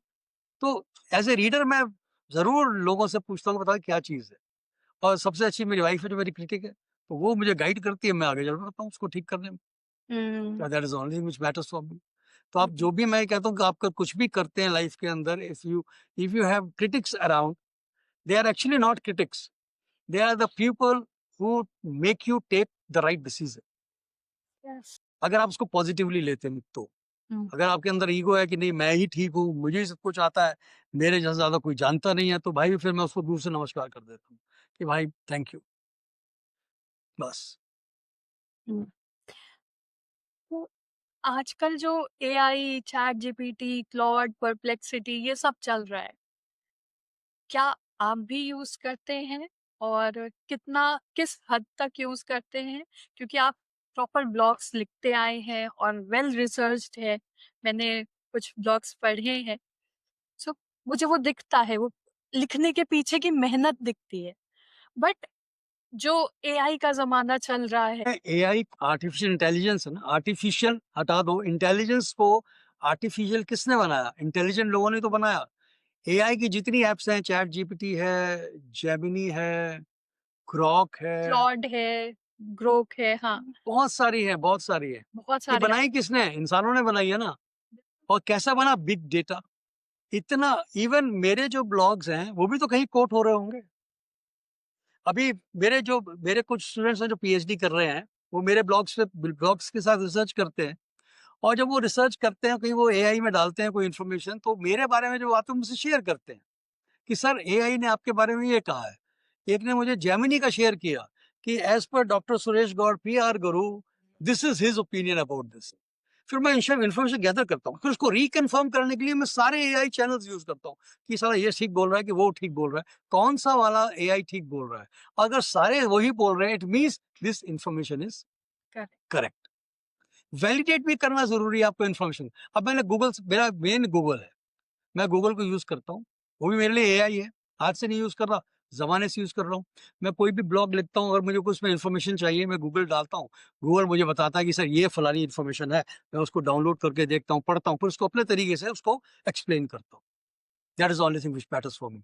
तो गूगल ने अगर मुझे कोई इन्फॉर्मेशन दी और मुझे लग रहा है यार ये करेक्ट है या नहीं, तो फिर मैं यूज करूंगा ग्रॉक, हुँ, ट्विटर वाले को, ग्रॉक को यूज करूंगा। ग्रॉक अगर वो सेम करता है, हाँ इससे इन्फॉर्मेशन ठीक है, हुँ, फिर मैं यूज करूंगा एक मेटा एआई है हुँ, फेसबुक का, उसमें वो भी कहेगा हाँ ये ठीक है। लेकिन सब एग्जैक्टली सेम नहीं कहते हैं, ये भी बात है। हर एक में थोड़ा डिफरेंस आ जाता है। अब क्या करोगे आप? तो अब आपका जो लेवल ऑफ थिंकिंग है, या आप जो सोचते हैं कि मुझे क्या कहना है, देन आप उन तीनों को एक जगह रखते हैं, फिर अपना चौथा वर्जन निकालते हैं उसको कहने के लिए। तब जाके आपकी बात पूरी होती है, बिकॉज वो आपका वर्जन हो गया। आप आपने 3 जगह से कंफर्म कर लिया, 3 सोर्सेस से आपने इन्फॉर्मेशन ले ली, 4 सोर्सेस से ले ली। अब उसको रिप्रेजेंट करना है आपको अपने तरीके से, तो आप कैसे करेंगे? तो आप उसके अंदर अपनी विन-विन सिचुएशन क्रिएट कर देते हैं। जैसे मेरा जो लेटेस्ट ब्लॉग है, why the world need PR, तो मैंने उसमें एग्जांपल्स जो लिए, मैंने उसमें सारे एआई चैनल्स को यूज़ किया, चेक किया कि क्या-क्या ऐसे एग्जांपल्स हैं। डिफरेंट डिफरेंट एग्जांपल्स मुझे मिले। फिर मुझे लगा मुझे कौन से एग्जांपल्स लेने चाहिए। फिर उसके लिए मैंने डिफरेंट जगह सर्च किया और बाकायदा उन स्टेट्स कंट्रीज की वेबसाइट्स पे गया कि यार ये क्या सच है, ये गलत तो नहीं है कहीं। कि पता लगा एआई कुछ कह रहा है और उनकी कंट्री की वेबसाइट कुछ कह रही है। तो मैंने कई जगह से कंफर्म करने के बाद उनको अपने ब्लॉग में यूज किया, बिकॉज वो ब्लॉग मेरा इंटरनेशनल ग्लोबल पढ़ा जाएगा। तो हुँ। मेरी जो इन्फॉर्मेशन है वो पूरी रिसर्च होनी चाहिए, और मैं हमेशा रिसर्च पे भरोसा करता हूँ। मेरी आपसे हमारे दर्शकों के लिए 2 रिक्वेस्ट है कि क्योंकि आपके ब्लॉग्स बहुत ही रिसर्च्ड होते हैं and I am sure book भी वैसे ही होगी। सो रिसर्च और दूसरा राइटिंग, चाहे वो ब्लॉग राइटिंग हो, चाहे वो बुक राइटिंग। पीछे के 3 mindset, I am not asking for tips and tricks, I am asking the mindset behind these. मैं जब बैंक में था, तो मैं मुझे मार्केटिंग हेड बनाया गया दिल्ली रीजन में। तो मुझे मार्केटिंग के लिए लेटर्स लिखने थे। भई मार्केटिंग करनी है तो लेटर्स भेजनी है, प्रपोज़ल्स भेजनी है। तो जो मैंने लेटर ड्राफ्ट किया, मुझे ड्राफ्टिंग का बड़ा शौक है। मतलब मैं जो लिखता हूँ ना, मुझे बड़ा मज़ा आता है लिखने में। लैंग्वेज सही सिनोनिम यूज़ करना, सही वर्ड यूज़ करना, सही वर्ब यूज़ करना, उसको क्रॉस चेक करना, गलत तो नहीं है कहीं, या ग्रामर गलत तो नहीं होगी, बिकॉज़ मैं थोड़ा पर्टिकुलर हूँ इन चीज़ों के मामले में। हुँ। तो उसके बाद जब मैंने बैंक छोड़ दिया, तो जब मैं दोबारा किसी से मिला, जो उस डिपार्टमेंट को हैंडल कर रहा था, कहता गौर सर आपको मैं एक बात कहूँगा, आप किसी से कहना मत। मैं क्या? कहते सर आपके जो लेटर लिखे हुए हैं ना, हम उन्हीं को निकालते हैं, कॉपी पेस्ट करते हैं और बेच देते हैं। सिर्फ़ पार्टी का नाम चेंज कर देते हैं। ये किसी ने मुझे ऑनेस्टली कहा कि सर आपने बहुत अच्छी ड्राफ्टिंग की हुई है। तो मैंने कहा यार मेरे को शौक है लिखने का। तो लिखने के लिए जब मैं ब्रेनस्टॉर्मिंग करता हूँ ना, तो मैं बहुत सारी चीज़ें यूज़ करता हूँ, बहुत सारी चीज़ें कि भई थॉट जो मेरा चल रहा है कि मुझे क्या कहना है, उसके लिए मुझे क्या लैंग्वेज बनानी है, कैसे कन्वे, और मेरा एक ब्लॉग लिखने में मुझे 1 हफ्ता लगता है, पूरा। और ऐसे नहीं लिखा जाता है, मैं लगातार बैठ के नहीं लिखता हूँ। एक सेट आ गया, यस छोड़ अब यही छोड़ दो, आराम से बैठूँगा। तो I take time in writing also. और सबसे ज़्यादा मैं लिखता हूँ अपने फ़ोन के ऊपर, नोटपैड पे। हुँ। मैं हमेशा मेरे हाथ में मेरा फ़ोन रहता है, और मुझसे कहती कब छोड़ोगे ऐसे? मैं बोली जब काम खत्म हो जाए। तो मैं आइडियाज़ आते रहते हैं, मैं इसमें लिखता रहता हूँ, लैंग्वेज बनाता रहता हूँ। उसको कॉस ग्रामर चेक करता हूँ गूगल से। उनका ग्रामर चेक एक ऐप है। मैं एक पैरा लिखा, क्योंकि उसमें अगर ज़्यादा डालो तो वो चेक नहीं करता है, कहता है उसको वो वर्ज़न खरीदो। अरे भाई मुझे नहीं खरीदना। मेरे को एक पैरा ही तो चेक करना है, एक लाइन चेक करनी की है, ये हैज़ लगेगा, हैव लगेगा, हैड लगेगा। मैं कई बार कन्फ्यूज़ हो जाता हूँ लिखते हुए कि यार ये बिल्कुल, ठीक आ बिल्कुल। रहा है कि नहीं आ रहा है? तो मैं उसमें एक पैराग्राफ डाल देता हूँ ग्रामर चेक के लिए। हुँ। चेक हुआ, ग्रामर ठीक है, ओके डन, उठाओ, वापस ले लो। इवन इंग्लिश से हिंदी करना है, तो मैं इंग्लिश में डालूँगा, हिंदी में वो देगा, वो हिंदी करता है इंग्लिश वाली अपने तरीके से, लेकिन वो हिंदी मुझे नहीं चाहिए, तो उस हिंदी को उठा के मैं अपनी तरह से उस हिंदी को बना के उसको लिख देता हूँ। ये फैक्ट है। तो मैं जहाँ मुझे ज़रूरत लगता है कि यहाँ मुझे ज़रूरत है, मैं यूज़ करता हूँ। लेकिन मैं कहूँ मैं उस पे 100% डिपेंड आ जाऊँ, वो मेरी पॉसिबिलिटी नहीं है, क्योंकि फिर वो मेरा थॉट प्रोसेस नहीं रहा। क्योंकि लिखने के लिए अ, आपका अपना थॉट प्रोसेस होता है कि आपको क्या लिखना है, जॉट डाउन क्या करना है मुझे। तो मुझे लिखने का शौक है। मैं हमेशा अपने स्टूडेंट्स को कहता हूँ भाई मैं नोट्स नहीं दूँगा, ना कोई पीपीटीज़ दूँगा। कॉपी पेन लाइए, कॉपी लाइए, पेन लाइए, डायरी लाइए, और जो मैं बोलूँगा उसको आप लिखेंगे। एक लेक्चर मान लो मुझे एक टॉपिक खत्म करना है तो मेरे को 2 से 3 दिन लगते हैं क्लास में, और मुझे पता है कि अगर मेरा 6 महीने का ये सिलेबस है, तो वो 6 महीने में खत्म हो जाएगा। लेकिन चाहे वो कितना भी बड़ा स्टूडेंट क्यों ना हो, मैंने आर्मी के सीनियर ब्रिगेडियर्स तक को पढ़ाया है। 100-100 150 आर्मी ऑफिसर्स को पढ़ाया है एक क्लास में। हर इंसान नोट बनाता था मेरे मैं बोलता था वो लिखते थे। क्योंकि कारण क्या है मैं आपको बता रहा हूँ डॉक्टर सारा इस बारे में, कारण क्या है? जब आप पेन पकड़ते हैं, ऐसे पकड़ते हैं, यही है ना? यही होता है ना, पेन ऐसे पकड़ आपने ऐसे पकड़ा है ना? बिल्कुल, तो बिल अब आप ऐसे पेन निकाल दीजिए, पेन निकाल के ऐसे पकड़िए, जैसे पेन निकाल दीजिए, आप ऐसे करिए। ये चिन्ह मुद्रा है, हाँ, बिल्कुल। चिन्ह मुद्रा, ध्यान मुद्रा। हुँ, हुँ, जब आप ये मुद्रा लगाते हैं, पेन पकड़ते हैं तो यही मुद्रा होती है।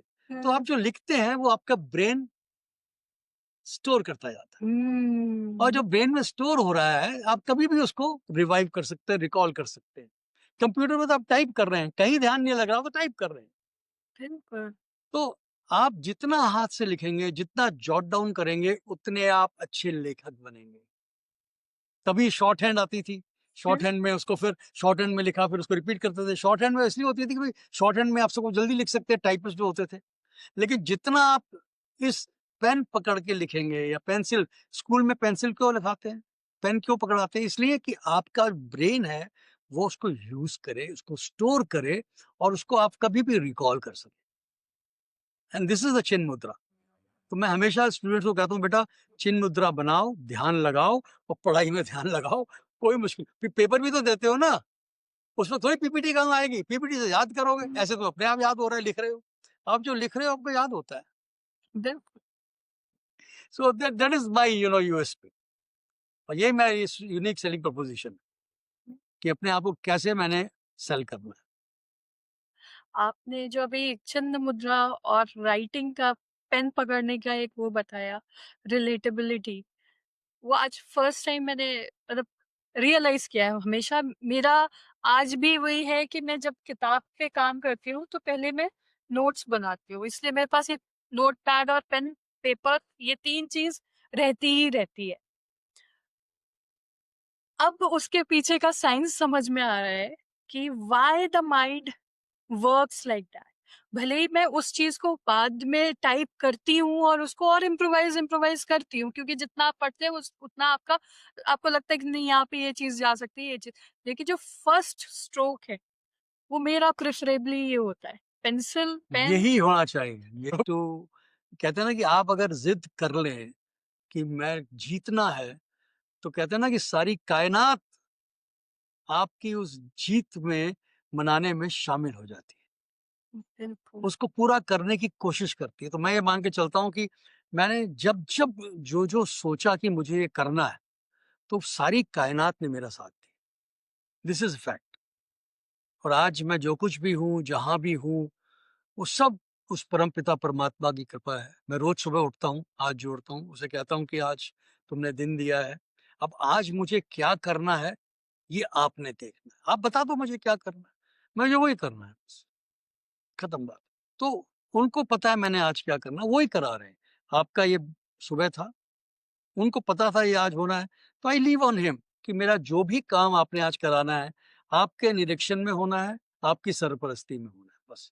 और रात को जब सोता हूँ, तो कहता हूँ उनसे कि प्रभु आज जितने भी कार्य आपके संरक्षण में हुए, सब आपको समर्पित है। उनका फल भी आपको समर्पित है, मुझे कुछ नहीं चाहिए। ये कह के मैं कर्म आपका अधिकार है, तो कर्म करता हूँ बस मैं करता नहीं हूँ, करता भी वही है, वही करा रहा है। तो मैं सिर्फ कर्म कर रहा हूँ, एक nothing else. So this is my theory of life, and I am following it strictly. And thanks to Geeta.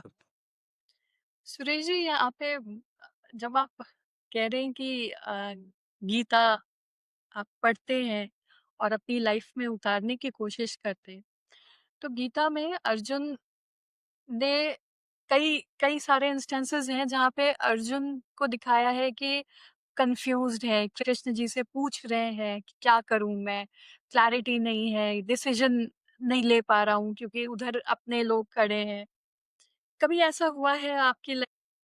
Failures आए हैं वो पर्सनल लेवल पे आए, रिलेशनशिप में आए,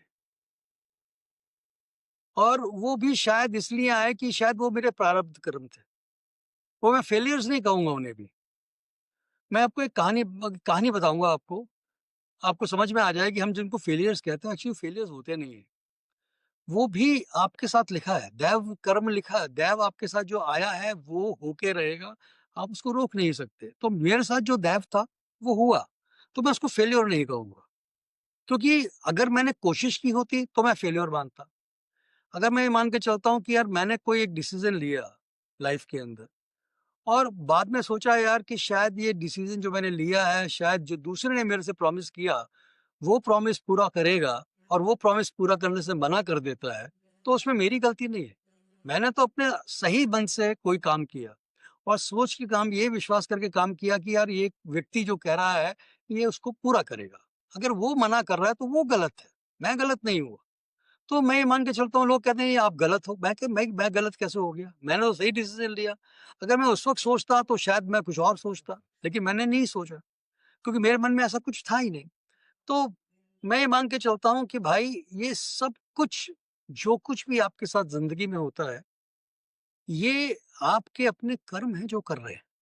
आपके साथ जो कर्म आपने पिछले जन्म में किए, और जो इस जन्म में कर रहे हैं, वो तो अगला जन्म उसके लिए आप लिख रहे हैं, आप ये जन्म नहीं लिख रहे हैं। फैसला यहाँ नहीं होगा, फैसला वहां होगा। हुँ, लेकिन जो पिछले जन्म आपने पिछले जो कर्म किए, उनका फैसला यहाँ हो रहा है। तो किस बात का वो करना? मैं तो आई डोंट बिलीव कि वो फेलियर्स है मेरी लाइफ के। जीत मैं इसलिए मान के चलता हूँ कि यार मैंने जो कुछ भी किया, और अगर भगवान ने मेरा साथ दिया तो उसने सोचा कि इसको जीत देनी है, इसके हाथ में ये देना है। मैंने कई बार बहुत कुछ सोचा, नहीं हुआ, कोई बात नहीं, छोड़ दिया। लेकिन मैं उसको साथ लेके नहीं चला, क्योंकि मैं कल में नहीं जीता हूँ। मैं सुबह 10 बजे क्या हुआ है मैं भूल गया। मुझे कुछ लेना-देना नहीं है, क्योंकि वो पास्ट हो चुका है, और मैं भूतकाल में मैं विश्वास नहीं करता। मैं वर्तमान में जीना चाहता हूँ, वर्तमान में रहता हूँ, और वर्तमान में ही जीऊँगा। शाम को 6 बजे या 4 बजे क्या होना है, वो एक प्रोग्राम है। होगा, नहीं होगा, मुझे नहीं पता। लेकिन मैं ये मान के चलता हूँ, अभी जो चल रहा है वो सत्य है। सत्य ये है कि मैं डॉक्टर सारा से बात कर रहा हूँ। हुँ, फेल्योर्स, विनिंग्स, ये सब लाइफ के पार्ट एंड पार्सल बस है। मेरे लिए इतना ही है। मैं उनको दिल से नहीं लगाता, दिल में नहीं बैठाता, ध्यान नहीं चढ़ाता, टेंशन नहीं रखता। मुझे टेंशन की आदत ही नहीं। मैं 10 शन कर देता हूँ। यानी 10 कम कर दिए, 10 को शन कर दो, टेंशन ही नहीं रहेगी। बस लोग मुझसे पूछते हैं कैसे हो? आनंद में हूँ। अब रुक जाते हैं। आपने एक्चुअल टेक्निकली बता दिया कि वाइब किसको कहते हैं। वाइब किसे कहते हैं? ये वाइब है। वाइब्स हम सबके अंदर वाइब्स होती हैं, पर उन्हें हम एक्सेप्ट नहीं करते। हम घर से तैयार होके निकलते हैं, बहुत सुंदर होके, अगर किसी ने प्रेज़ नहीं की, you are looking beautiful, you are looking handsome, you are looking smart, तो क्या फ़ायदा उस तैयार होने का भाई? तो बात ये है कि आपकी वाइब्स मैच करनी चाहिए, वाइब्स कन्वे करनी चाहिए, एग्ज़ैक्टली सब कुछ, and that makes a difference. के साथ से गुज़र रहा है, उसने एक हवा का झोंका छोड़ा आपकी तरफ, और आपको रोका और आपने मुड़ के देखा, वो चाहे मुड़ के नहीं देख रहा है, लेकिन आप देख रहे हैं। तो हुँ। वो जो कम्युनिकेट करना चाहता था, आपसे कम्युनिकेट कर गया। इसलिए आपको रुकना पड़ा, मुड़ के देखना पड़ा। That is called communication. ये बॉडी की कम्युनिकेशन है, हैप्टिक्स। वो आप कम्युनिकेशन कई तरह की होती है। तो ये सोचिए कि आप ऐसे इंसान बने कि अगर आप रोज़ सड़क से गुज़र रहे हैं, तो लोग रुकें, मुड़ें और आपकी तरफ देखें। मीन्स जिससे भी आप मिले, उसके लिए आप एक यादगार इंसान के रूप में मिले, कि जो हमेशा आपको याद रखे। हाथ मिलाएँ, तो ऐसा मिलाएँ कि वो आपका हाथ मिलाना याद रखे, कि या किसी से हाथ मिलाया है। बात करें डिफरेंस की, तो आपकी पहली बुक जब आई होगी और अब जब 4th बुक, जब पेपर बैक भी अब उसका पब्लिश हो रहा है, जी। So how do you see that entire arc? Book 1, 2, 3 and now 4, और आई एम श्योर फ्यूचर में और भी किताबें आप लेके आने वाले।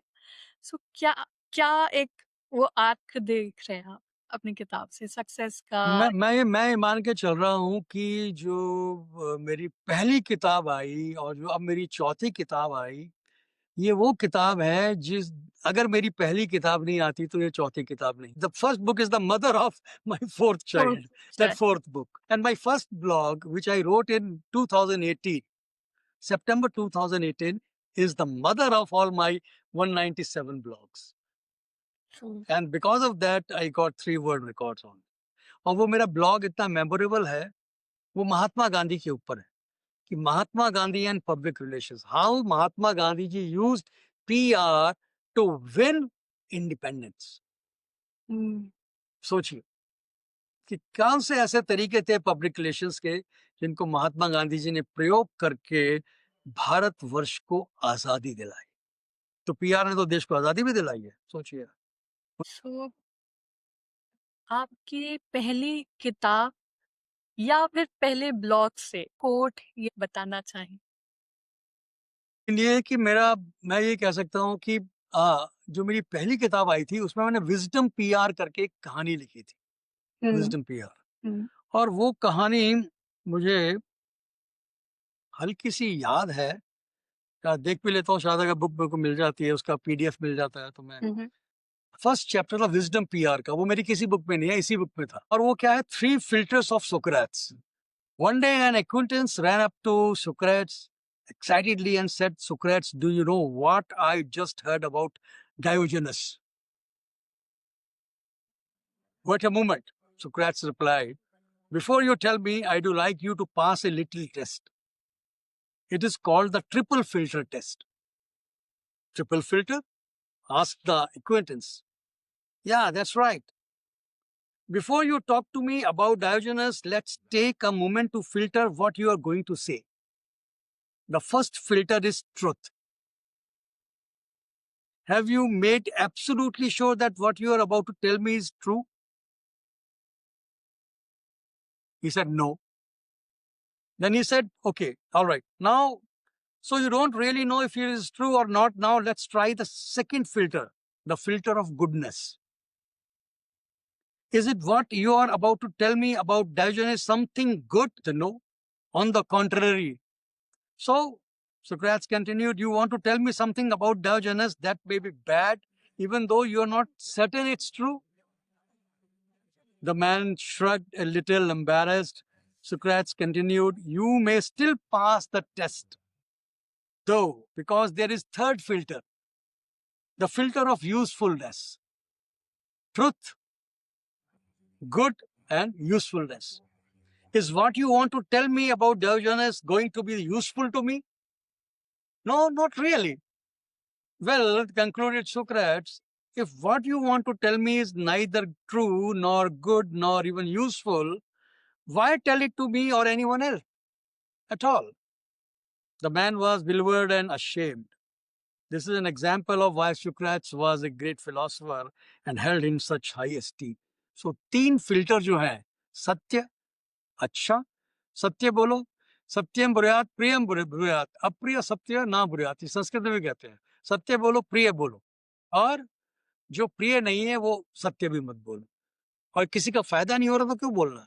अगर आपके लिए यूजफुल है तो बताओ। हमारे यहाँ क्या है, सत्य बोलना नहीं, जो मर्जी आए बोल दो, है बुराई पहले करते हैं लोगों की, मतलब क्रिटिसाइज ज्यादा करते हैं हम लोग, और किसी के काम की हो ना हो तो भी करते हैं। तो समझिए ये मेरी पहली बुक का विजडम पीआर है जो मैंने किसी बुक में रिपीट नहीं किया है। इसलिए आपने कहा तो मुझे ध्यान आ गया, इसलिए मैंने पीडीएफ खोल ली बुक की, आपको सुना दिया। So that brings me to ask you, what is PR according? PR is what I'm doing with you at the moment is PR, communication. PR is nothing but communication. You must know what to communicate, where to communicate, when to communicate, who are your target audience, why you want to communicate. पहला सवाल ये होता है why you want to communicate, then what to communicate. अगर why पता है तो पता है कि what करना है, where, when, who are the audience and how it is to be communicated. Is it through media? Is it through print media? Is it through electronic media? Is it through digital media? Or is it through 101? Is it through one to many? So it is, through event, something. So PR is nothing but communication using various tools of PR. There are over 30 tools of PR. PR is nothing but communication, right communication, truthful communication, honest communication, and timely communication. Instantly. हमारे हमारे सबसे बड़े उदाहरण हमारे माननीय प्रधानमंत्री Modi ji. I am a great fan of him, great fan of him and his PR. किस तरह से वो कम्युनिकेट करते हैं हर चीज को, मतलब हर चीज में मैं क्या कहूँ, शब्द सही शब्द उसके लिए क्या होगा कि वो जोश भर देते हैं। अभी वो एक कर्तव्य पथ पे उन्होंने कर्तव्य भवन इनॉग्रेट किया है। उफ, उसका भाषण, मतलब आई सल्यूट हिम।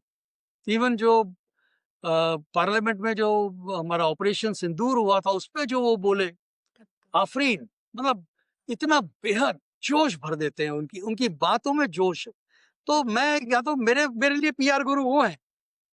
अगर मैं कहूँ कि मैं अगर किसी को पीआर गुरु कहूंगा अपना, तो मैं मोदी जी को कहूंगा, because I learn from him a lot. उनकी ड्रेस सेंस देखिए, उनका चलने का तरीका, मतलब एवरीथिंग कम्स इन पीआर। आप कैसे मूव करते हैं, कैसे चलते हैं, कैसे मिलते हैं, कैसे बात करते हैं, कैसे अपने आप को प्रस्तुत करते हैं, और कैसे वक्त के अनुसार आप अपने आप को ढालते हैं, वक्त, समय और सिचुएशन के अनुसार। अगर वो बॉर्डर पे जा रहे हैं तो आर्मी आउटफिट में होते हैं, अगर वो जंगल सफारी में जा रहे हैं तो सफारी का आउटफिट। देखिए ये सब चीजें बहुत, लोग इसके बारे में कुछ भी कहें, लेकिन मैं उनको ये कहूंगा कि आप शायद ये नहीं समझ पाते हैं कि पीआर होता क्या है, उससे जुड़ जाना। आपने जो मुझे गाइडलाइंस भेजी पॉडकास्ट की, उसमें भी तो यही था, ड्रेस सेंस के बारे में था, बैकग्राउंड के बारे में था, सब कुछ था। तो that is the only thing, we are learners and try to be a learner. हम क्रिटिसाइज हम बड़े आराम से कर सकते हैं, किसी को भी क्रिटिसाइज कर सकते हैं, लेकिन उसकी अच्छाइयां बताने के लिए हमको मेहनत करनी पड़ती है, बस। मेहनत और करेज भी बहुत। करेज चाहिए, बिल्कुल। मैंने जो मन की बात का मेरा जो ब्लॉग है, उसके लिए मैंने कई ब्लॉग्स बहुत ध्यान से देखे, सुने, समझे, फिर उसके ऊपर रिसर्च की। तो मैं जब वो ब्लॉग के बारे पोस्ट कर दिया तो मुझे किसी ने कहा कि गॉड साहब ये तो वन वे कम्युनिकेशन है, प्रधानमंत्री जी बोलते हैं सिर्फ, तो वन वे कम्युनिकेशन है, तो ये तो एडवर्टाइजिंग हुई। मैंने कहा सॉरी, आपने मेरा ब्लॉग नहीं पढ़ा, अगर आप मेरा ब्लॉग पढ़ते तो आप ये मुझे नहीं कहते। बोले वो कैसे? मैंने कहा ब्लॉग पढ़िए ना, तो पता लग जाएगा कि मैं क्या कहना चाह रहा हूँ। क्योंकि मैंने ब्लॉग में कहा है कि पीआर की 2 थ्योरीज उसमें इस्तेमाल की गई, और जो दूसरी थ्योरी है वो भी उसमें इस्तेमाल है कि टू वे कम्युनिकेशन है। कैसे? मोदी जी नमो ऐप के जरिए आपसे सलाह मांगते हैं, आपसे एडवाइस मांगते हैं, आपसे सजेशंस मांगते हैं। तो भाई प्रधानमंत्री फोन थोड़ी करेगा आपको, वो तो आपको एक माध्यम के जरिए आपसे जुड़ा है, नमो ऐप के जरिए वो आपसे जुड़े हैं, तो आपसे सजेशंस मांग तो रहे हैं अपने उस प्रोग्राम के बारे में कि मैं इसमें क्या बोलूं, क्या कहूं, क्या चीज। तो टू वे कम्युनिकेशन हो गया। अब मैं प्रधानमंत्री को चिट्ठी लिख के भी कह सकता हूँ, तो चिट्ठी है मेरे पास लिखने का जरिया। तो जब वो सजेशंस मांग रहे हैं तो आप सजेशंस दीजिए ना, क्रिटिसाइज मत कीजिए। अगर आप क्रिटिसाइज ही कर रहे हैं तो फिर कोई फायदा नहीं है किसी बात के लिए। तो फिर मेरी बात को उन्होंने समझा, बोले गॉड साहब हियर यू आर राइट। तो मैंने कहा देखिए ना, तो मैंने कहा आप जब तक पढ़ोगे नहीं ब्लॉग को आप समझ नहीं सकते कि ये वन वे कम्युनिकेशन है कि टू वे कम्युनिकेशन है। और मैं कहा जितना इम्प्रेसिव तरीके से वो बोलते हैं, जिस तरह से वो स्टोरी नैरेट करते हैं, कैसे वो लोगों से जुड़ते हैं। कभी देखा है आधे घंटे का तो शो होता है सिर्फ। उस 11 से साढ़े 11 में कैसे लोग बैठे हुए उनको कोई लोगों को जबरदस्ती मार के थोड़ी बैठाया हुआ है। लोग अपनी इच्छा से बैठे हुए हैं, अपनी इच्छा से सुन रहे हैं। तो ये उनके मन के बात की प्रोग्राम की ताकत है, शक्ति है, कि कैसे लोगों को वो खींचते हैं। And that makes a difference. तो पीआर यही है कि आप अपने कम्युनिकेशन से कैसे लोगों को अपनी तरफ आकर्षित करते हैं और आप किस तरह से अपनी बात को लोगों तक सही तरीके से पहुंचाते हैं। पीआर यही तो है, nothing else. You So, must know how to. so being an author and PR guru, how do you see or suggest कि authors को अपना PR करना चाहिए? हाँ बिल्कुल, हर ऑथर को पीआर करना चाहिए। उसको अपना फेसबुक पे पेज बनाना चाहिए अपनी बुक का, अपना ब्लॉग। अगर वो ऑथर है तो भाई अपना यूट्यूब चैनल बनाए, हम्म। यूट्यूब पे अपने अपने अपने बारे में बात करे। जैसे मैंने बनाया यूट्यूब चैनल। मैं अभी रिसेंटली इस साल अपने बच्चों के साथ इस्तांबुल गया था घूमने, तुर्की गया था। तो मेरे बच्चों ने कहा कि पापा आप अपना यूट्यूब चैनल बनाइए। वहीं बैठे-बैठे यूट्यूब चैनल बनाया इस्तांबुल में और लॉन्च कर दिया। आज मेरे 16-17 वीडियोज़ हो गए हैं।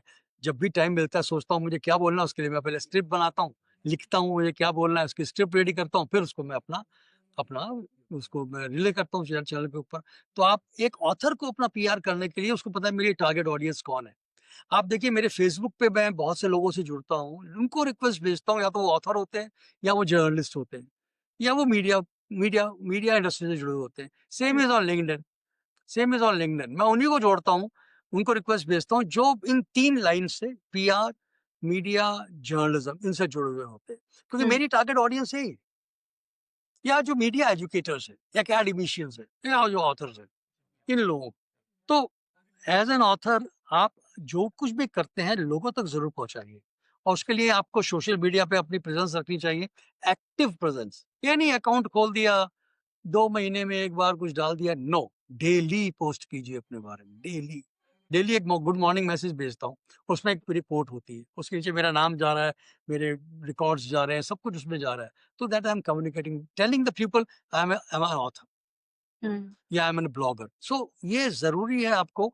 और मैं सभी चैनल्स पे हूँ, मैं फेसबुक पे हूँ, मैं एक्स पे हूँ, मैं इंस्टा पे हूँ, मैं लिंक्डइन पे हूँ, थ्रेड्स पे हूँ, मैं पिन इंटरेस्ट पे भी हूँ।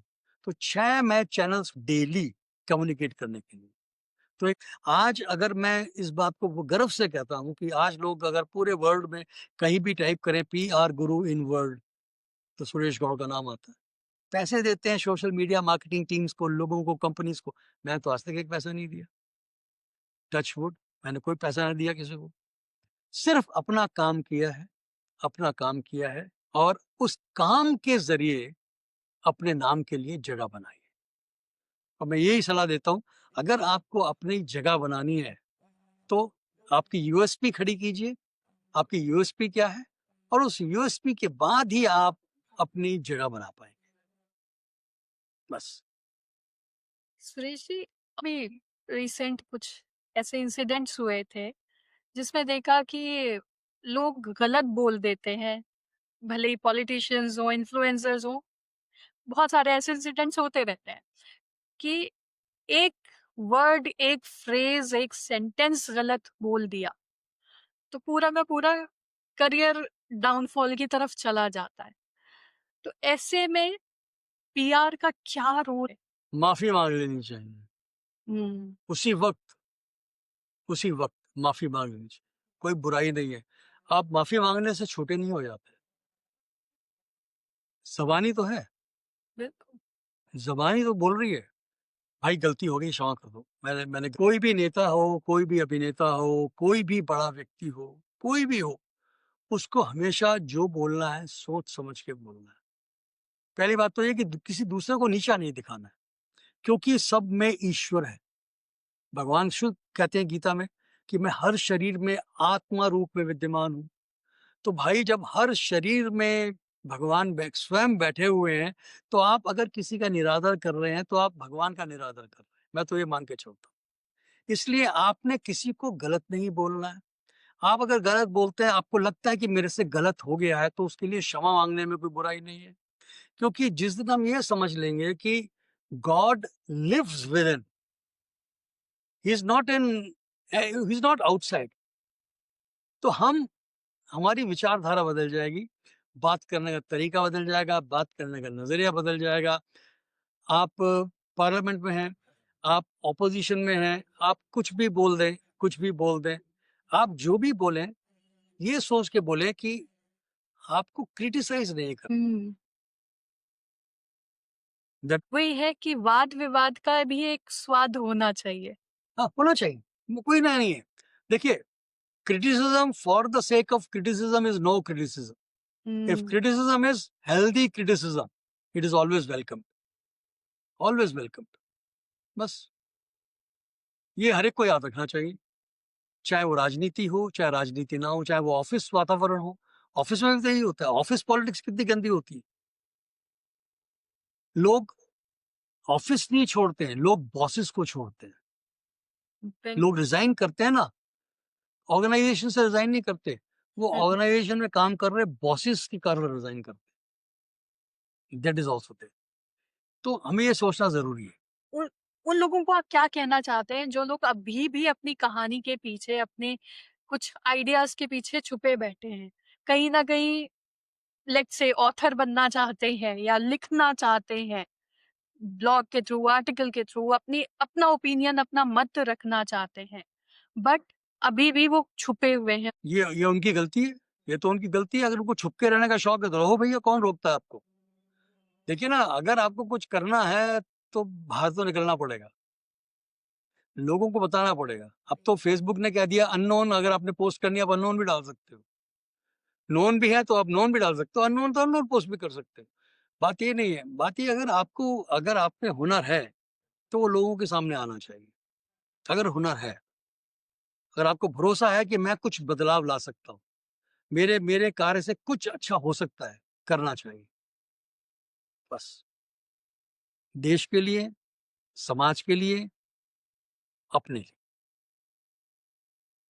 And that brings our podcast to the end of the journey, जहाँ पे एक last fill in the blanks, क्योंकि आप टीचर प्रोफेसर रहे हैं और इसलिए प्रोफेसर्स और टीचर्स हमेशा फिल इन द ब्लैंक्स करवाते हैं। तो मेरा भी एक क्वेश्चन है जिसको आपको फिल इन द ब्लैंक्स करना है, which is I use to hide my dash, I use to hide my dash, now I dash. Nothing. I never मैंने कभी हाइड नहीं किया, कभी हाइड नहीं किया। क्योंकि पीआर में हाइड नहीं कर सकते आप। हम्म। पीआर तो आपको बताना ही है, पीआर में तो you have to be open. कभी आप कितना हाइड नहीं कर सकते। होना चाहिए? हाँ, ओपन, पीआर में ओपन होना चाहिए, हाइड नहीं कर सकते। मैंने कभी हाइड ही नहीं किया। मैं जो हूँ सत्य है मेरे सामने। जो मेरे बारे में मैंने वो ही लिखा है, मैंने कोई झूठ नहीं लिखा है। आप हम्म। चाहे मेरी फेसबुक प्रोफाइल ले लीजिए, चाहे मेरी आप लिंक्डइन प्रोफाइल ले लीजिए, या हम्म। मेरी एक ब्रीफ प्रोफाइल मैंने आपको भेजी थी, आपने पढ़ी होगी। हम्म। जो उसमें लिखा है मैंने सत्य लिखा है, कुछ नहीं छुपा है। अब सो अब हम एंड ऑफ द पॉडकास्ट की तरफ जा रहे हैं, and as the ritual is हम रैपिड फायर करने वाले। रैपिड फायर में आपको सोचना बिल्कुल भी नहीं है, within 2 seconds you have to answer. ठीक है? So ready Suresh ji? First word PR का नाम सुनते ही क्या आता कम्युनिकेशन। है? What's more powerful to you, a camera और a conversation? One way. PR talk करता हूँ वन नो, अ कैमरा और a conversation? Way. Conversation. I guess so. So, most misunderstood part of being a PR guru.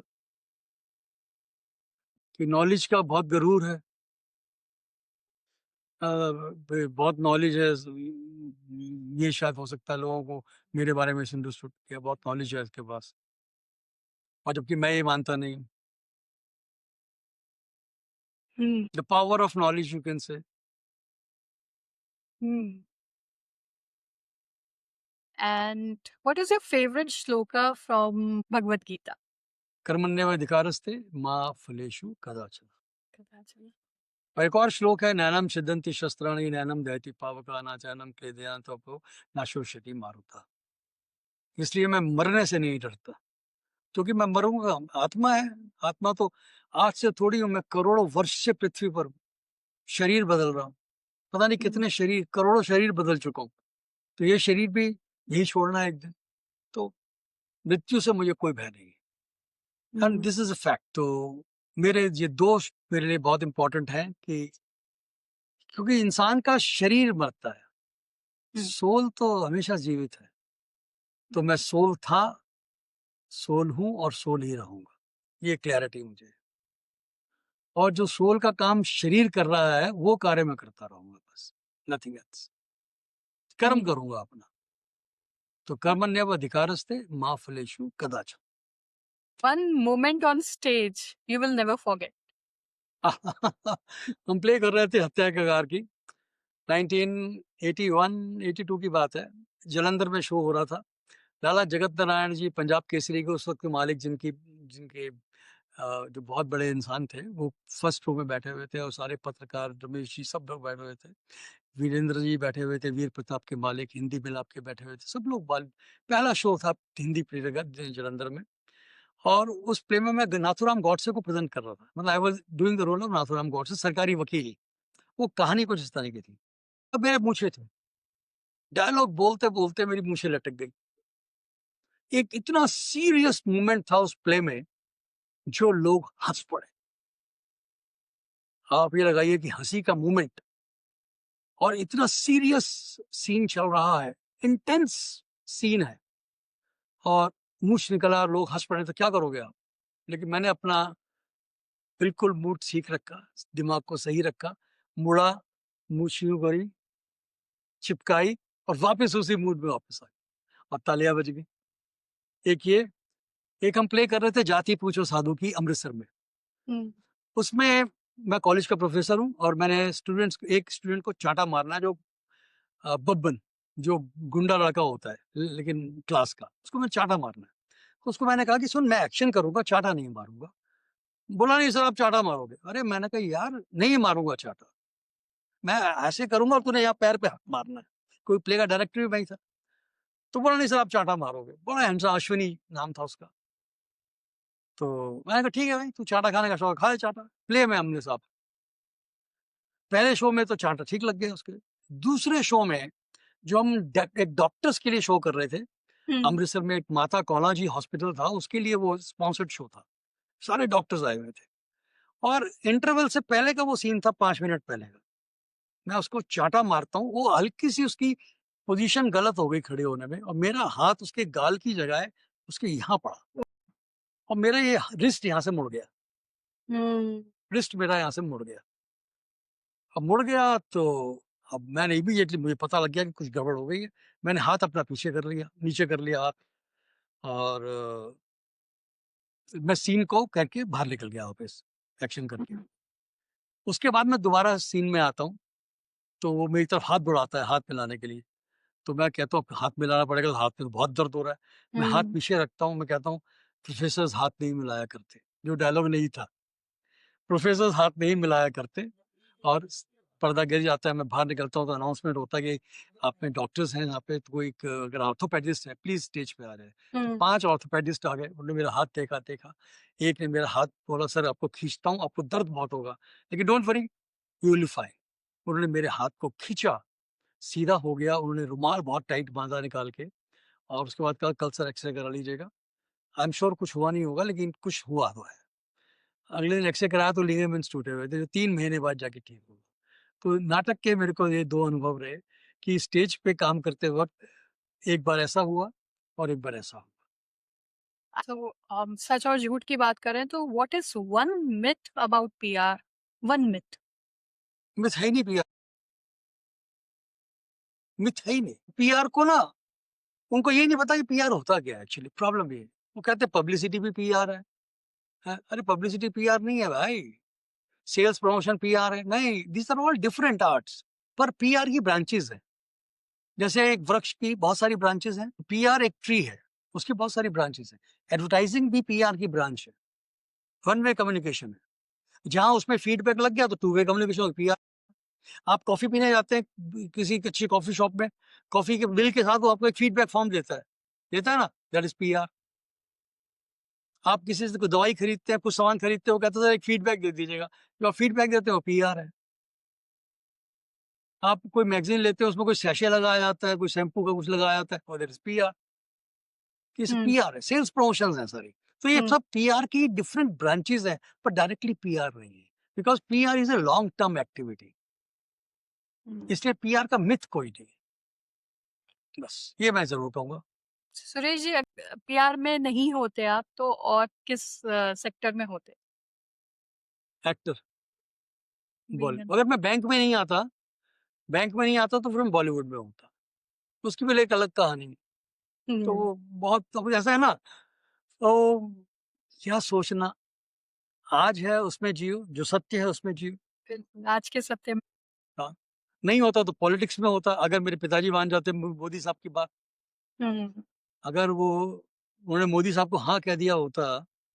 हम्म और आप ये लगाइए कि PU Modi साहब इतने बड़े मेंबर ऑफ पार्लियामेंट थे, इतने बड़े स्वतंत्र पार्टी के वो नेता थे, कि उनके घर पे हमेशा बड़े बड़े बलराज मधोक से मैं वहां मिला, शशि भूषण होते थे, शशि भूषण थे बीजेपी के जनसंघ के, गायत्री देवी, मुझे कुछ नाम याद हैं जो बचपन में जिनको मिला, उनके घर पे मैं उनको मिला। और मोदी जी ने मुझे पर्सनली मिलवाया उन लोगों से। हम्म। शीर्ष पे हूँ। बस अपनी एक बात कह के मैं आज की हमारे पॉडकास्ट को विराम दूंगी कि आप भले ही राइटर हो, ब्लॉग्स लिख रहे हैं, बुक्स लिख रहे हैं, या आप बच्चों को पढ़ा रहे हैं, पर आप अपना पीआर का धर्म निभा रहे हैं। Thanks a lot Suresh ji, jot down show thank you. करने के लिए। Thank and you. इतना सारा चीजें बताने के लिए। आई एम श्योर कि जो दर्शक हैं यहाँ पे सुन रहे हैं हमारे इस पॉडकास्ट को और हमें देख रहे हैं, वो कुछ ना कुछ एक कोई भी एक ऐसी टेक अवे जो अपनी लाइफ में उतार सकते हैं वो लेके जरूर जाएंगे। Thank you Suresh ji. Thank you. Thank you, God bless you. Thank you. आपने एक ऐसे इंसान की कहानी सुनी जो सिर्फ पब्लिक रिलेशंस नहीं सिखाते, पब्लिक रिस्पॉन्सिबिलिटी का भी लेसन सिखाते हैं। डॉक्टर सुरेश गोयर ने हमें बताया कि क्लैरिटी सिर्फ कम्युनिकेशन में नहीं, जिंदगी में भी जरूरी है। मैं हूँ डॉक्टर सारा, और अगर आपको ये कॉन्वर्सेशन डॉक्टर सुरेश गौर के साथ इंसाइटफुल लगी तो अपने कमेंट में एक सबसे बड़ा आज का टेक अवे जरूर बताइएगा। और इसके साथ साथ अगर आपको लगता है कि कोई ऑथर हैं, जो चाहे वो कोच हो, स्पीकर हो, या एंटरप्रेन्योर हो, या कोई थॉट लीडर हो, जिनको आप द जॉट डाउन शो पे देखना चाहते हैं, तो वो उनका नाम हमें कमेंट्स में लिख कर ज़रूर बताइए। हम पूरी कोशिश करेंगे कि हम उनको द जॉट डाउन शो पे लेके आए और आप तक उनकी बात पहुंचाएं। I'll see you in the next episode. Until that time, write boldly, live honestly, और याद रखिए आपकी कहानी सिर्फ कुछ पेजेस तक लिखने तक सीमित नहीं है। Make it your light, make it your purpose. Write that book which is sitting inside you. See you soon. Namaskar.